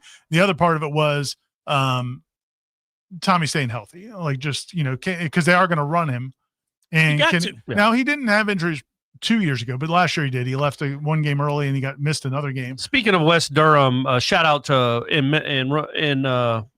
memory of the Packer and Durham show. I wanted to bring up that the North Carolina women's lacrosse team did win their 4th straight national championship. I thought you were going to bring up Mark Packer retiring. I thought you were touched by that. Oh, I didn't know that. I was more concerned with the UNC women's lacrosse team. By the way, I was thinking how disingenuous this was about to be, but no. But people should be excited because UNC played Florida in the Final Four of the women's lacrosse, and UNC was down 4-2 in that game in lacrosse. And they won 20-4. They scored 18 straight goals, which I didn't even think that has to be a record. Nobody in a Final Four of a national tournament goes on an 18-0 run in lacrosse. Florida was in the Final Four? Yeah, playing out of the Big 12. Florida in the Big 12 lacrosse. Yeah, because the SEC doesn't sponsor it because they have to be great at everything else. Little history, little sports trivia and history there for you guys. If a Texas Tech softball player, writes Jason, can get $1 million on the open market, what would Miles Bailey's NIL value be? That's what I'm saying. I think that's different with the baseball because there's not a professional. This is the only chance that Kennedy has to make money, right? There really is that kind of money. Yeah, kind of money. There's no league. Professional softball. Miles Bailey next year might be I think he can enter the draft next year. I'm not sure. After next 2 years, next year. He should be draft eligible, right? I mean, you're looking at $2 or $3 or $4 or $5 million guaranteed if he keeps progressing. You wouldn't want to risk that for $100K somewhere else. Now, I don't know why. If a baseball team's willing to pay him a ton of money, I guess. But I just feel like baseball's different because you're playing the long game when you're a prospect like Miles Bailey in baseball. Softball's different because this is your chance to really get paid. Well, Plus, she might have now she has that Texas Tech degree. It's your only chance to get paid. Right. But you're not getting paid to do a damn thing else in professional. Now, there will be players that are, there are plenty of players that have gone in the portal for money in baseball and football. It happens all the time, too. Yeah. They want to get paid in college, too. I don't blame them. But I think Miles Bailey, you'd think, being a Tallahassee kid, dreaming of playing And Florida if you State. believe you're getting developed into a potential first-round 100%. pick here at Florida State, you don't leave for a couple hundred extra grand. I know that's easy. That's a weird thing to say, but a couple hundred extra grand somewhere else. You don't do that because you're going to make – you're going to be costing – you could potentially cost yourself millions. But, people will reach out to Miles Bailey and his family and people this offseason. Probably 100%. Yeah, 100%. My fear – Well, Miles, don't be a traitor. You're 850 for life. I do think we live in an era, and again, this is where we want some sort of guidance, parameters on the rules of the game. Man, if anybody blows up at any level, if your program, baseball, softball, you name it, basketball, obviously you're like, oh, well, we're going to lose him. There's somebody's going to come in and offer a bunch of money and he's gone. It sucks. You just can't enjoy it. Imagine you can just be like, oh, good, we got a great player. He's going to be even better next year. You're like, well, if he's here next year. But remember now, Florida State's one of the big boys. Now imagine being like a UNF fan a Troy fan or a Stanford fan. Like, oh, we got a freshman wide receiver that has 11 touchdowns. Well, it'll be fun to watch him play for Alabama next year. Hey, by the way, did Chase Williams ever play football in high school? I would assume. You would assume so, but I don't think it saes anything about it in his bio because I think I looked. We've been asked about it 2 weeks in a row. People wanted to play wide out? People are like, dude, we don't have much in the way of wide outs. Let's go. He's faster than the wide receiver that is on the baseball team. Yeah, So, he is. yeah. And he occasionally makes catches. We're like, well, that might translate. Yeah, and he's fearless. Well, he's definitely fearless. Yeah. It was a detriment. Yeah. Seminole Headlines, 93.3 Real Talk Radio, Warchant TV continues in a moment.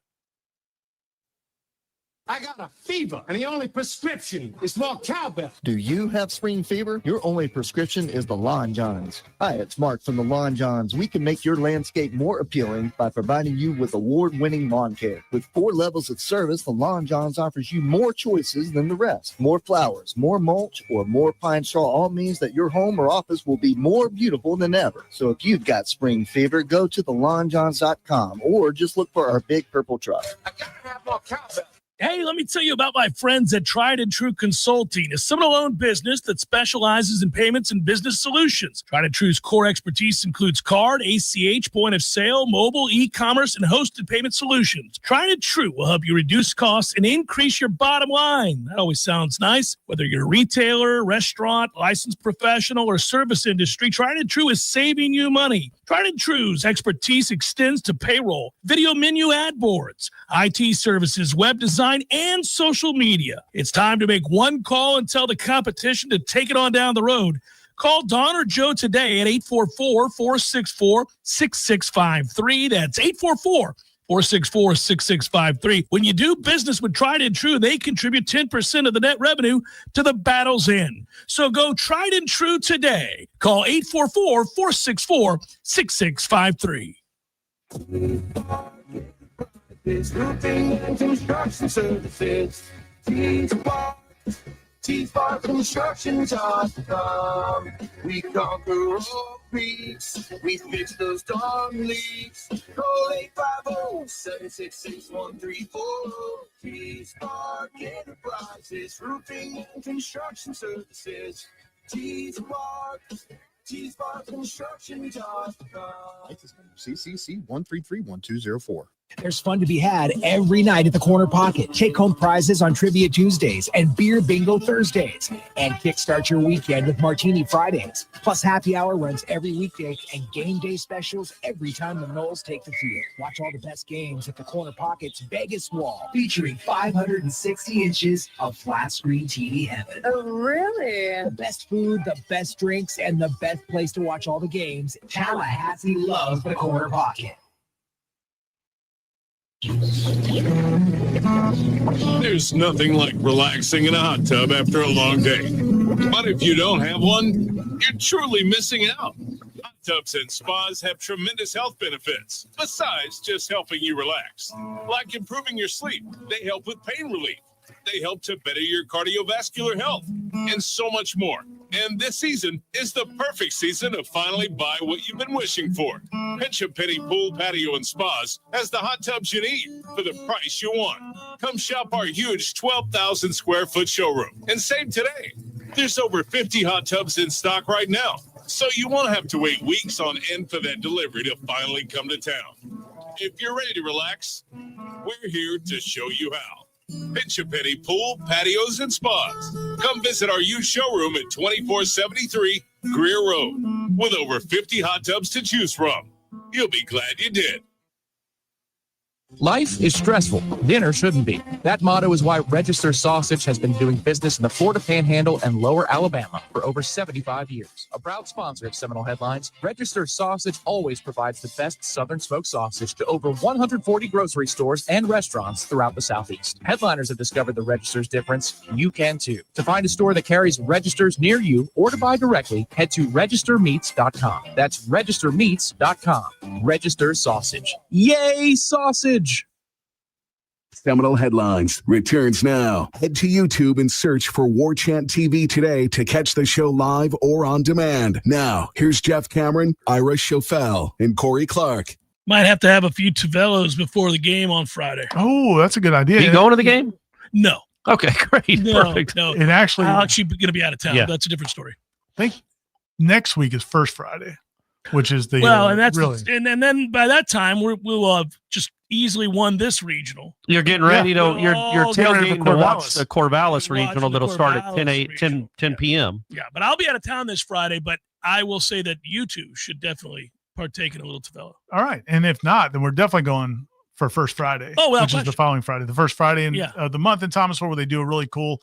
Shout out, by the way, to DC Reeves, Pensacola, former Warchant staff member, now mayor of Pensacola. They have a First Friday over there where they really get after it. Like it's I've seen him butt drunk stumbling in the streets. I'm not DC. Oh, sorry. I'm talking about the city. Get together, DC. You're the mayor.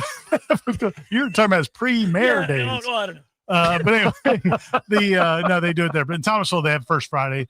Downtown Tallahassee, we don't do anything. But downtown Thomasville, they've got First Friday, and Tavello is right there. So you can go in and get the wristband or whatever, or you can go when it's not. They used First to do Friday. stuff here over there by the All Saints district. It was great. They still do, I think, the First Friday stuff. No, they do that, but not downtown. Not downtown. Right. And Railroad Square, it seems like Railroad Square. They're trying to run those people out of town, it seems like, since the storm. Yeah. But no, anyway, Tavello, it's awesome. You don't have to go on Friday, but make the run up on to Thomasville over the weekend. Every Friday can be First Friday. If you walk around, do some shopping, stop in Tavello, have the different variety of beers. They're all delicious. They also have the ciders, and the the frozen drinks, which I guess the cider is and tell really them good. Seminole Headlines sent you, and Yes. you get the first 4 beers free. And talk a little football with Maurice and Lynn and the rest Might of the give you folks. a keg if you ask him nicely. Yeah. Say, Tell them "Listen, Seminole I'm a Headlines said huge you get a fan of free keg. Headlines, Free keg. Thinking about this, yeah. There's nothing in it. You get to take the keg though. Have at your convenience for the next big Yeah. party on the deck. That you would fill it with Tavello. Correct. If Castellano clicks in Gus's system, where would you rank him amongst ACC quarterbacks? Would it be crazy to say that he could be the best quarterback in the conference?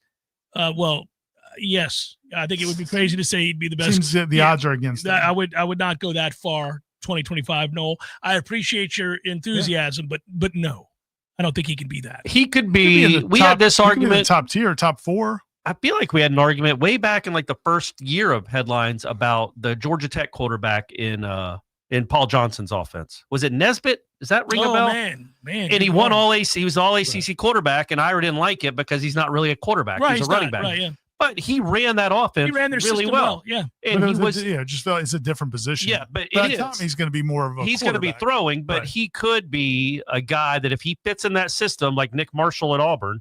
Like a top 5, top 6 type quarterback in the ACC. I think No, top I 4. think it'd be more. If he goes 22-7 and runs for 8 or 9 touchdowns, so he's accounted And they for win 31 nine touchdowns. They games, win too. 9 games. I mean, I guess I don't know enough about the quarterbacks in the league to say for sure he can't be.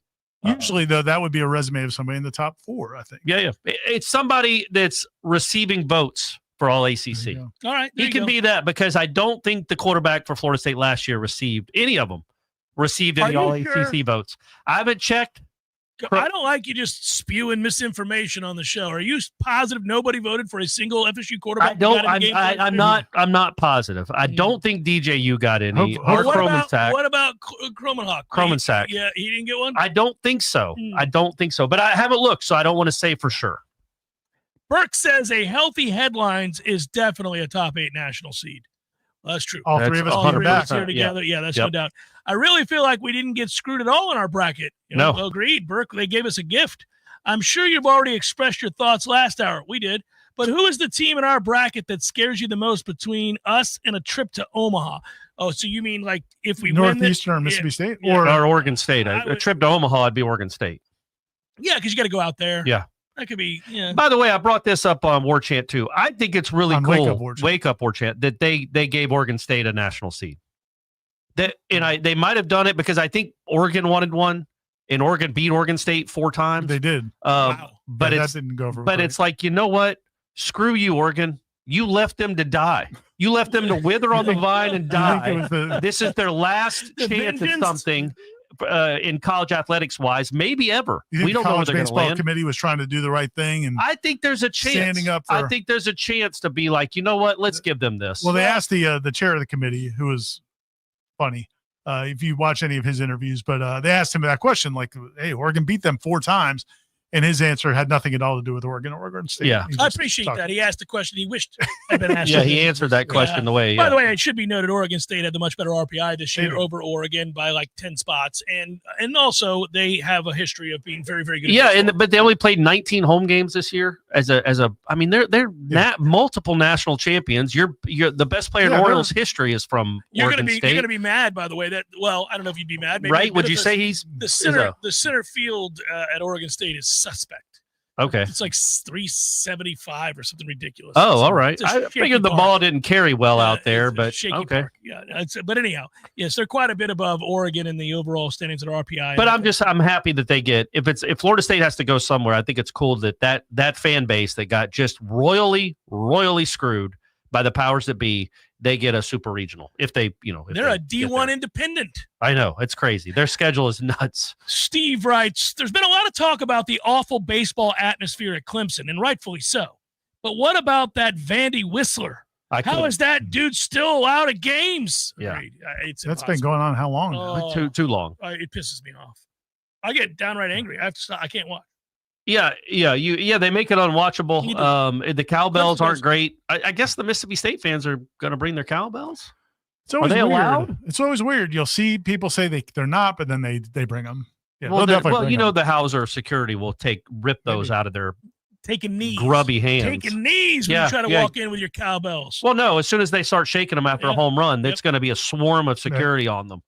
Rednecks, gotta go. David writes, I happened to find a video of the 1980 game against Dan Marino's Pitt team where we won 36-22. Seemed like how a win over Alabama might look. Okay. I love it, David. You're pulling the IRA. You're pulling the IRA here. He's like, I think this is how we beat Alabama. You can see it. This is how we're going to do it, guys. Some 45 years later, it's very similar. All right, let me finish his email or his question. Pitt looked better at every single position. They were. But FSU defensively confused a very young quarterback. The running game was effective, and they played with intensity at home. Mm-hmm. Yeah, so David sees the path. That Pitt team had at least 4 NFL Hall of Famers on it. It might have had 5. Yeah, it was unbelievable. They had a college football Hall of Famer that didn't do anything in the NFL. But, yeah, that was an incredible – it cost them a national championship. Right. No, you're right. Yeah, devastating. It can happen. Let's hope. Dare to dream. And back then, people, I brought this up before, but for our younger listeners, my dad used to always tell this story in that game in particular. Back then, the quarterback could go to the referee and ask for him to make an announcement for the crowd to quiet down. The crowd. Think about that, folks, young people. Think about the fact that this sport was so dumb. Yeah, in the NFL too. Yeah. If it got too loud, the quarterback could go tell the referee, I can't hear myself. I can't talk to my lineman, so you have to make an announcement, or it would be a penalty on the home team for their crowd being too loud. And Marino went. And the reason why was back then you didn't have signals from the sideline. So, because they weren't smart enough. Right. They hadn't evolved enough to be able to do hand signals.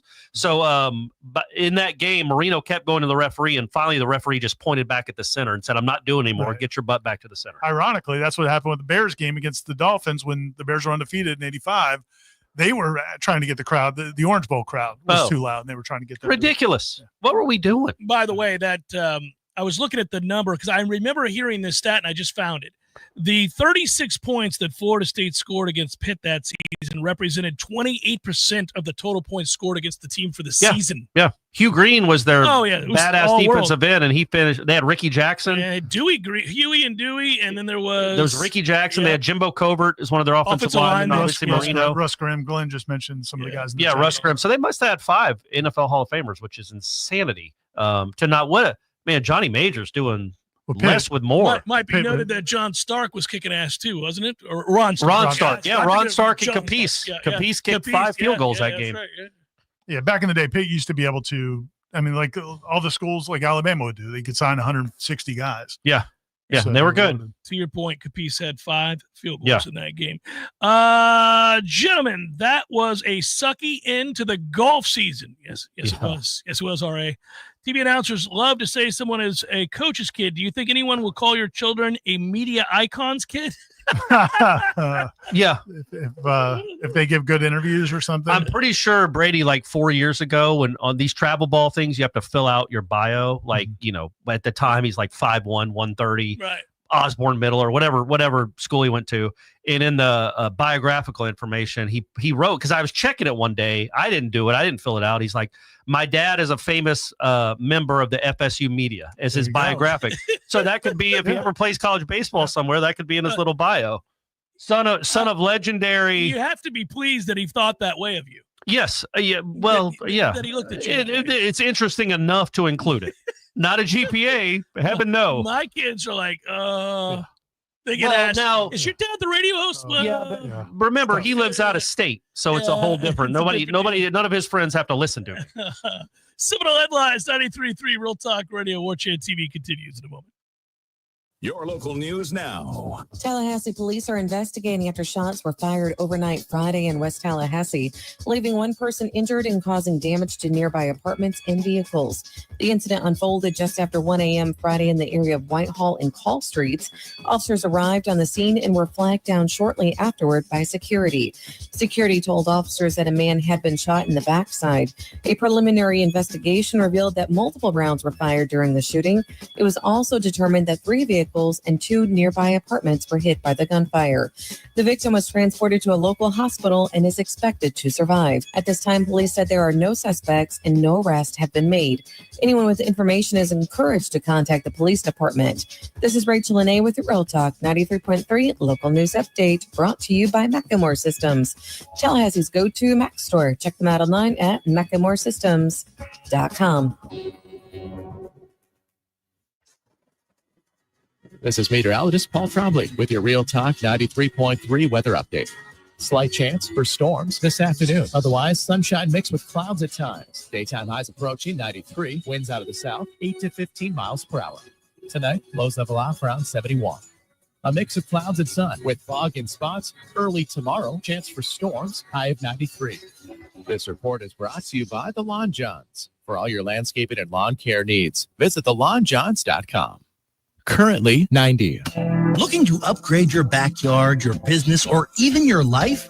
Then you've got to check out Southeast Portable Buildings right here in Tallahassee. That's right. Southeast Portable Buildings has everything: sheds, cabins, carports, and now beautiful decks to go with them. Imagine a brand new storage building and a deck out front.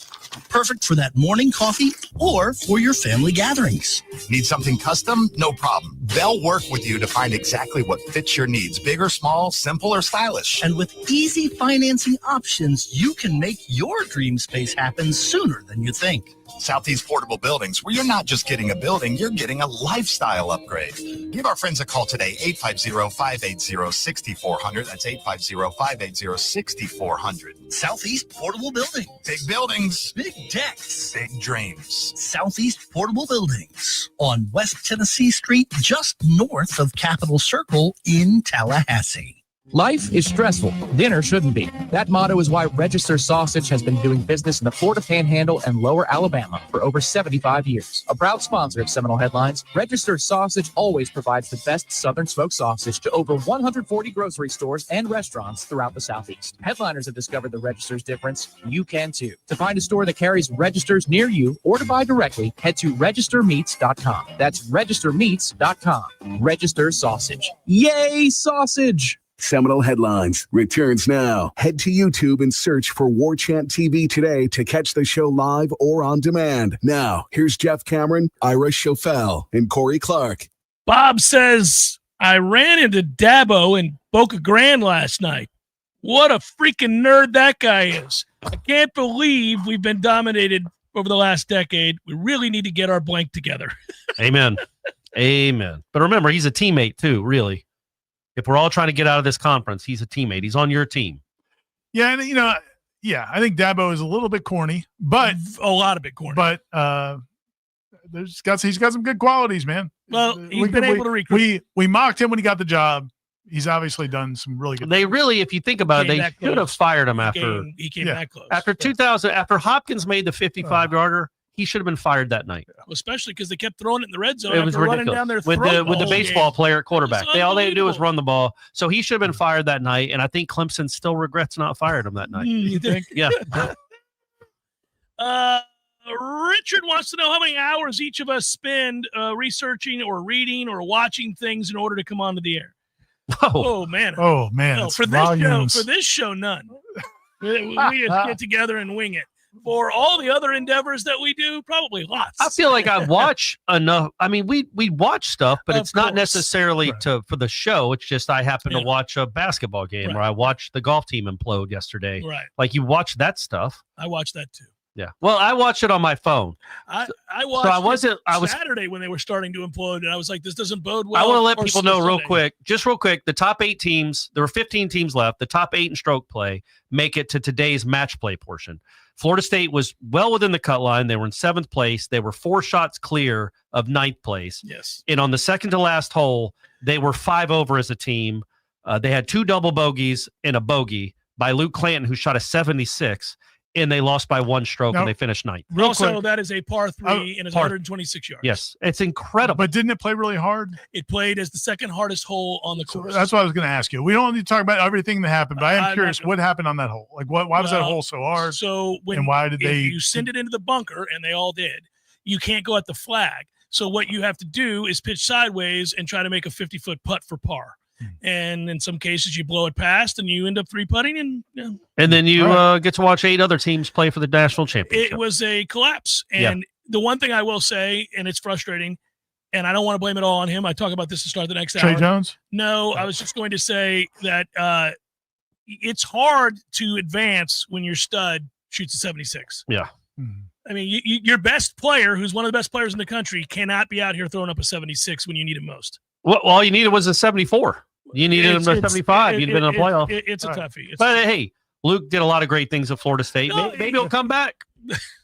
I mean, I know he's hard to get his PGA card, but maybe he'll come back and want to do it again. One more time. One more run. Justin writes, who would you rather see lose on opening weekend this year? Miami against Notre Dame or Alabama Slammer of LSU against Clemson? So the Alabama Slammer. Well, definitely Miami. You I don't always want. That's not even. I always want to see Miami lose. Yeah, I thought he was asking you'd write Clemson to lose. Would you rather see Clemson or Miami lose? I root for Clemson to lose every game they play, but who do you root for more? More than Miami. I mean, I want Miami to lose desperately. Yeah, you want them to not have any good feelings like they did last year. Really, ever in their lives. Yeah, correct. Yeah, just generally Who speaking. did they start with? Notre Dame. Miami starts with Notre Dame. Yeah. What a weekend! You got LSU, Clemson. You got Texas, Florida State, Ohio Alabama, Texas, Ohio State, Miami, Notre Dame. It's fun time. It's a really good weekend. Yeah. See, you should get excited about these things. We're only 87 days. Well, no, we're 94 days away from that weekend, right? No, 80. So week 0 94. Yeah. So we still got. We're Todrick McIntosh days away. Yeah. So there we go. Okay. Traditional rights. It's exactly 5 hours to and from Tallahassee for me. Alabama's going to be ranked top 5 in the country, and we're coming off a 2-10 season. Everything is pointing to a disappointment for the Noles postgame. Yet, I will still be there, and I'll still be chanting loud and proud. Will all of you? Oh, he's attacking the audience. Call to arms. To the audience. Call to the masses. Yeah, I'm with you, man. Yeah, it'll be a good crowd, man. It's gonna be electric. And I love that it's 3:30. Doesn't need to be a night game. Don't want a night game. You don't like this Friday being 3:00 though.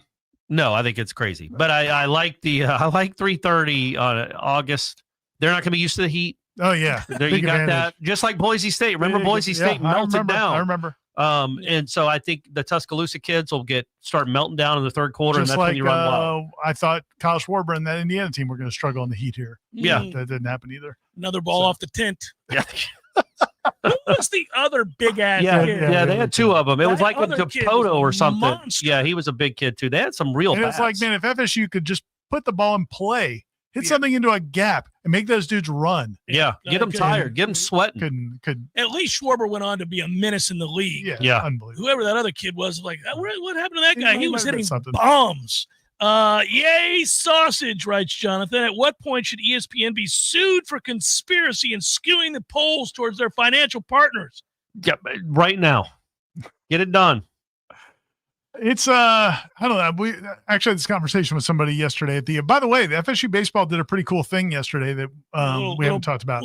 At Bowden's. Yeah, the little get together they had at Bowden's in College Town. I thought was neat because nobody's ever talked about doing that before, and yeah, they ought to, and they pulled out the little makeshift sign so Link could talk afterwards. Yeah, and but they had basically they set had a up watch where party. They had a watch party. You could go, and if you wanted to have lunch, you weren't required to, but if you're there and they had the watch party for the show, but now the team was in like a banquet room, so you didn't get to watch their reactions. Maybe in later years they'll do that, but and some people could go back there, some influential boosters. I think. Well, I would have been allowed. You would have, Yeah, 100%. sure. Yeah. I mean, you might have been back there and just didn't tell. I don't me. want to bring You it want up. to make me feel bad. And whoever's I was- convincing I was Miles outs- Bailey to stay next year, I they're was allowed back there. I was outside sweating while you were in there in the air conditioning. Chilling. But then afterwards, they did a live show with Lulu and Jeff Culhane and Link, and they did like a live hour show talking to the fans, and they had a good turnout. It was a pretty cool event. But I was talking to a fan that was there about the SEC and about the tournament, and it's just, and he was basically like, "Is it just what's the impetus?" And I was like, "Well, it's money, but I also think it's all just a self-fulfilling prophecy. Like it's I don't think that they get I don't think the I don't think the ESPN baseball announcers get talking points about talking up the SEC. It's just they're on their network all the time. That's who they see all the time. It's just like it's just good ratings spins for off them for you know college what I'm saying? baseball. Like it's they're part of the narrative. Now I do think there have been times they've had talking points given to them, Kirk, but I also think there's other times where it's just the nature of the beast. I just think it all they're feeds broadcast itself. partners. Yeah. I mean, you're going to witness that when you see broadcast partners. I mean, But also the ACC Fox says is they're going- partners too. Yeah. But every week when it's number 2 versus number 3 in college baseball, you're going to be at that series. You're going to talk about it, and then that's when it becomes, well, they're one of the best teams in the country, and then you're more ingrained in that conference than any other. It's unfortunate, but I mean, same thing happens with Fox and the Big Ten. Right. I mean, it's just they're not great baseball. And I will say this: like, go to a even a North Carolina or a Duke game or a Georgia Tech game, who I still think should be hosting. But if they were hosting, nobody would be there. They don't draw crowds.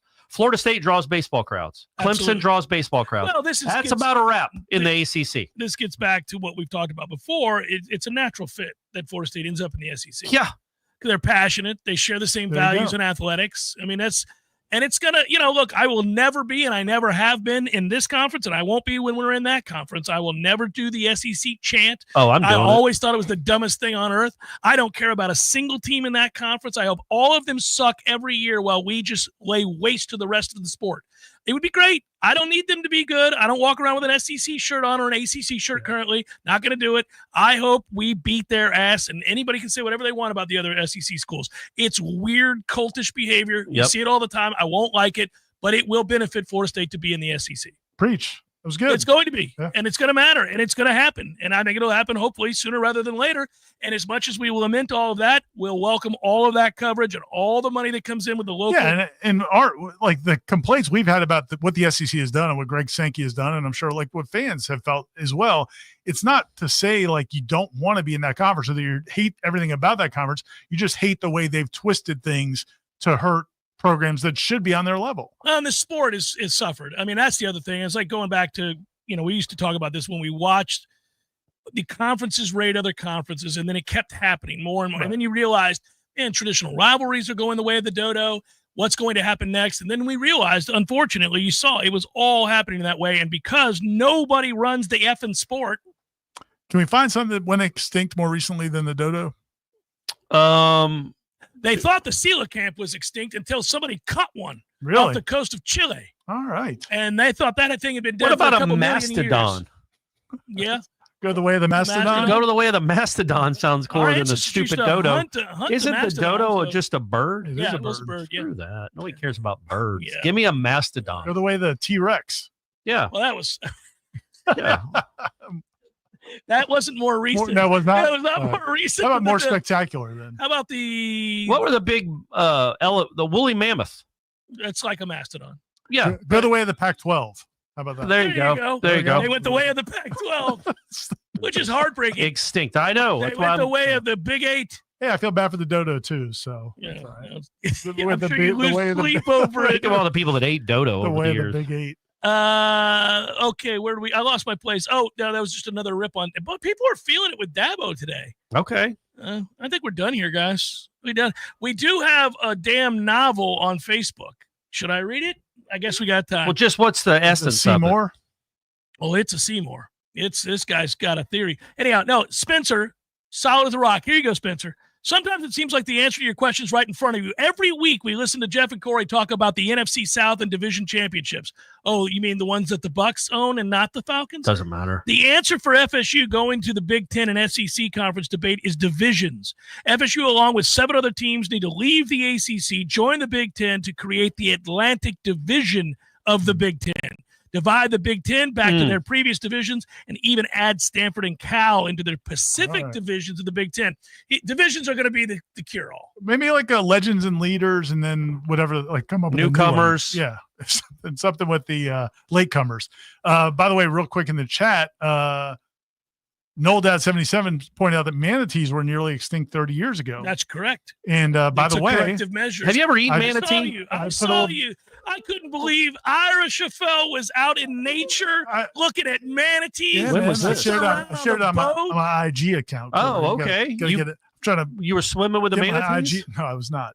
But I went to Colorado Springs with the Linnefelds, and they have the boat tour. Yeah. So the water, and if people have been to Colorado Springs, the water, it's one of the great tragedies of our area is that all the runoff from sewage and stuff has clouded the water. Like they have the glass bottom boats. They haven't run the glass bottom boats in Colorado Springs since 2017 because the water's never clear enough. Oh. Right now, for whatever reason. So go to Colorado Springs. Go there right now. The water's super clear. And so we got to see the manatees. They were awesome. Saw the gators. It was a great time. Turtles galore and everything else. And any snakes? We didn't see snakes. They said we could, we might, You but might. we didn't. Sometimes they like catch to it. bask in the sun. But yeah, we Do they didn't let see you that. fish manatees? Like, have you ever eaten manatee? No. It's fatty. It's really tasty though. A little salty, quite but fatty. Komodo dragon's pretty good too. Good luck catching a Komodo dragon. They're tough. Are they as big as I've seen on Twitter? They're huge. I didn't realize they were that And big. they can do. They're between like a huge alligator and living- a lizard. It's a big But lizard. I saw him eating like a cow or something on, There's or one. something. They saw him eat like a Some deer, sort of like an animal. I've seen him eat monkeys and Hey, stuff. Sharon Stone's husband almost got killed by a Komodo dragon. Really? How crazy is that? Like 20 years ago at a zoo or something, he was petting a Komodo dragon and Why? got bit. I don't know. It's Hollywood. Holly weird. Holly weird. Let me explain something to you, buddy. A Komodo dragon is 8.5 to 9 feet. Yeah, this thing in was size. enormous. I saw on social media. Yeah. There were two of them. They were sharing a cow or something. They're massive. I get, and this is where I am. feel like you know, they it's were funny. almost extinct, and now sounds like they're running things again. They're massive and they're very scary. And they weigh up to 350 pounds, Corey. Yeah. Woo! We don't have them in Florida, do we? No, we don't. Imagine those suckers rolling up on you, buddy. That's what we're gonna need those when the AI robots take over. I feel like the Komodo dragons might have a chance against the robots. But they're in Indonesia, Ira. They're in how many Indonesia. of them do we have? Do they own like are they running full provinces? Just 7. There's only 7 left. Oh.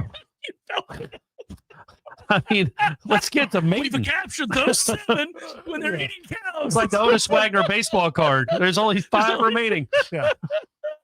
No, they're gigantic, and they have been known to kill people. They've been known to kill monkeys and other animals on the islands. They're ruthless. Well, I assume they're predators. Oh yeah, You and can't- if you get bit by one, even if you escape them, you're in deep trouble. It's because it's all poisonous and nasty, and all the That's what I'm germs saying. and Sharon bites. You're done, you're done. Stone's husband almost died from it. Would you be more concerned encountering a Komodo dragon in the wild or going to a Circle K? Well, a Komodo dragon, but I'm surprised I haven't seen one in a Circle K. And they look kind of But quick. I think I saw one smoking a cigarette at a Hanging out Circle the K. side.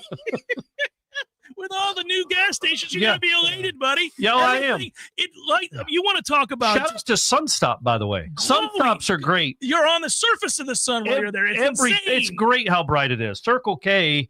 I hope I see stories in the Democrat every now and again about them suing or trying to sue. Yeah. I hope they're run out of town. I hope they're run out of business just straight over to Ireland.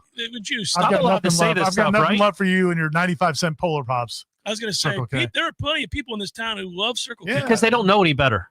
I'm trying to broaden. They know haven't been now to because they they haven't see been to a Wawa. they They see haven't been real to- gas yeah. stations All I now. know I'm is- like, wait, what have we been doing for the last 20 years? Got a fountain drink at that one. It was like $3. By So the way- I'm down with the Circle K. I was laughing because, like everything else that happens in Tallahassee, when a new restaurant opens, if you try to go that first week, Oh, it's unbelievable. you got no chance. It's out of control. It's like people have never eaten somewhere. And so, It is. It doesn't matter what it is. Through the years, there was what was the Chinese buffet place on Tennessee or whatever? Like, yeah, there would be lines down the block for days. It's incredible. It makes me laugh and get choked up. Sorry, guys. Yeah. Get it together. But when the Wawa opened on Thomasville Road, I was like, oh, I've never been to a Oh, Wawa. so let me stop on in. 700. It's so ridiculous. It's going to be there next week, guys. I'm like, guys, it's a gas station. Yeah, Corey's on the street waving people Yeah, in. let's just Look wait. at how well lit this is. This is the promised This is land. what you've been missing for 20 years. All those high school kids had no idea that something like this existed. You will not be accosted at the Wawa. Nope, He's nope. out there There's promoting no it. danger. All right, say goodbye, fellas. Peace out, guys. You all right over there? Yeah, I'm just laughing and Okay. coughing. It's all caught up. Okay, good. I love you. Bye. Love you guys. That is Corey and Ira. I'm Jeff. Thanks so much for watching and listening. We appreciate you. Back tomorrow with the JCS. By the way, stick around. We got the bonus hour coming up, and I do address the golf tragedy. So it's all happening. Bye-bye, guys. Until tomorrow. Peace.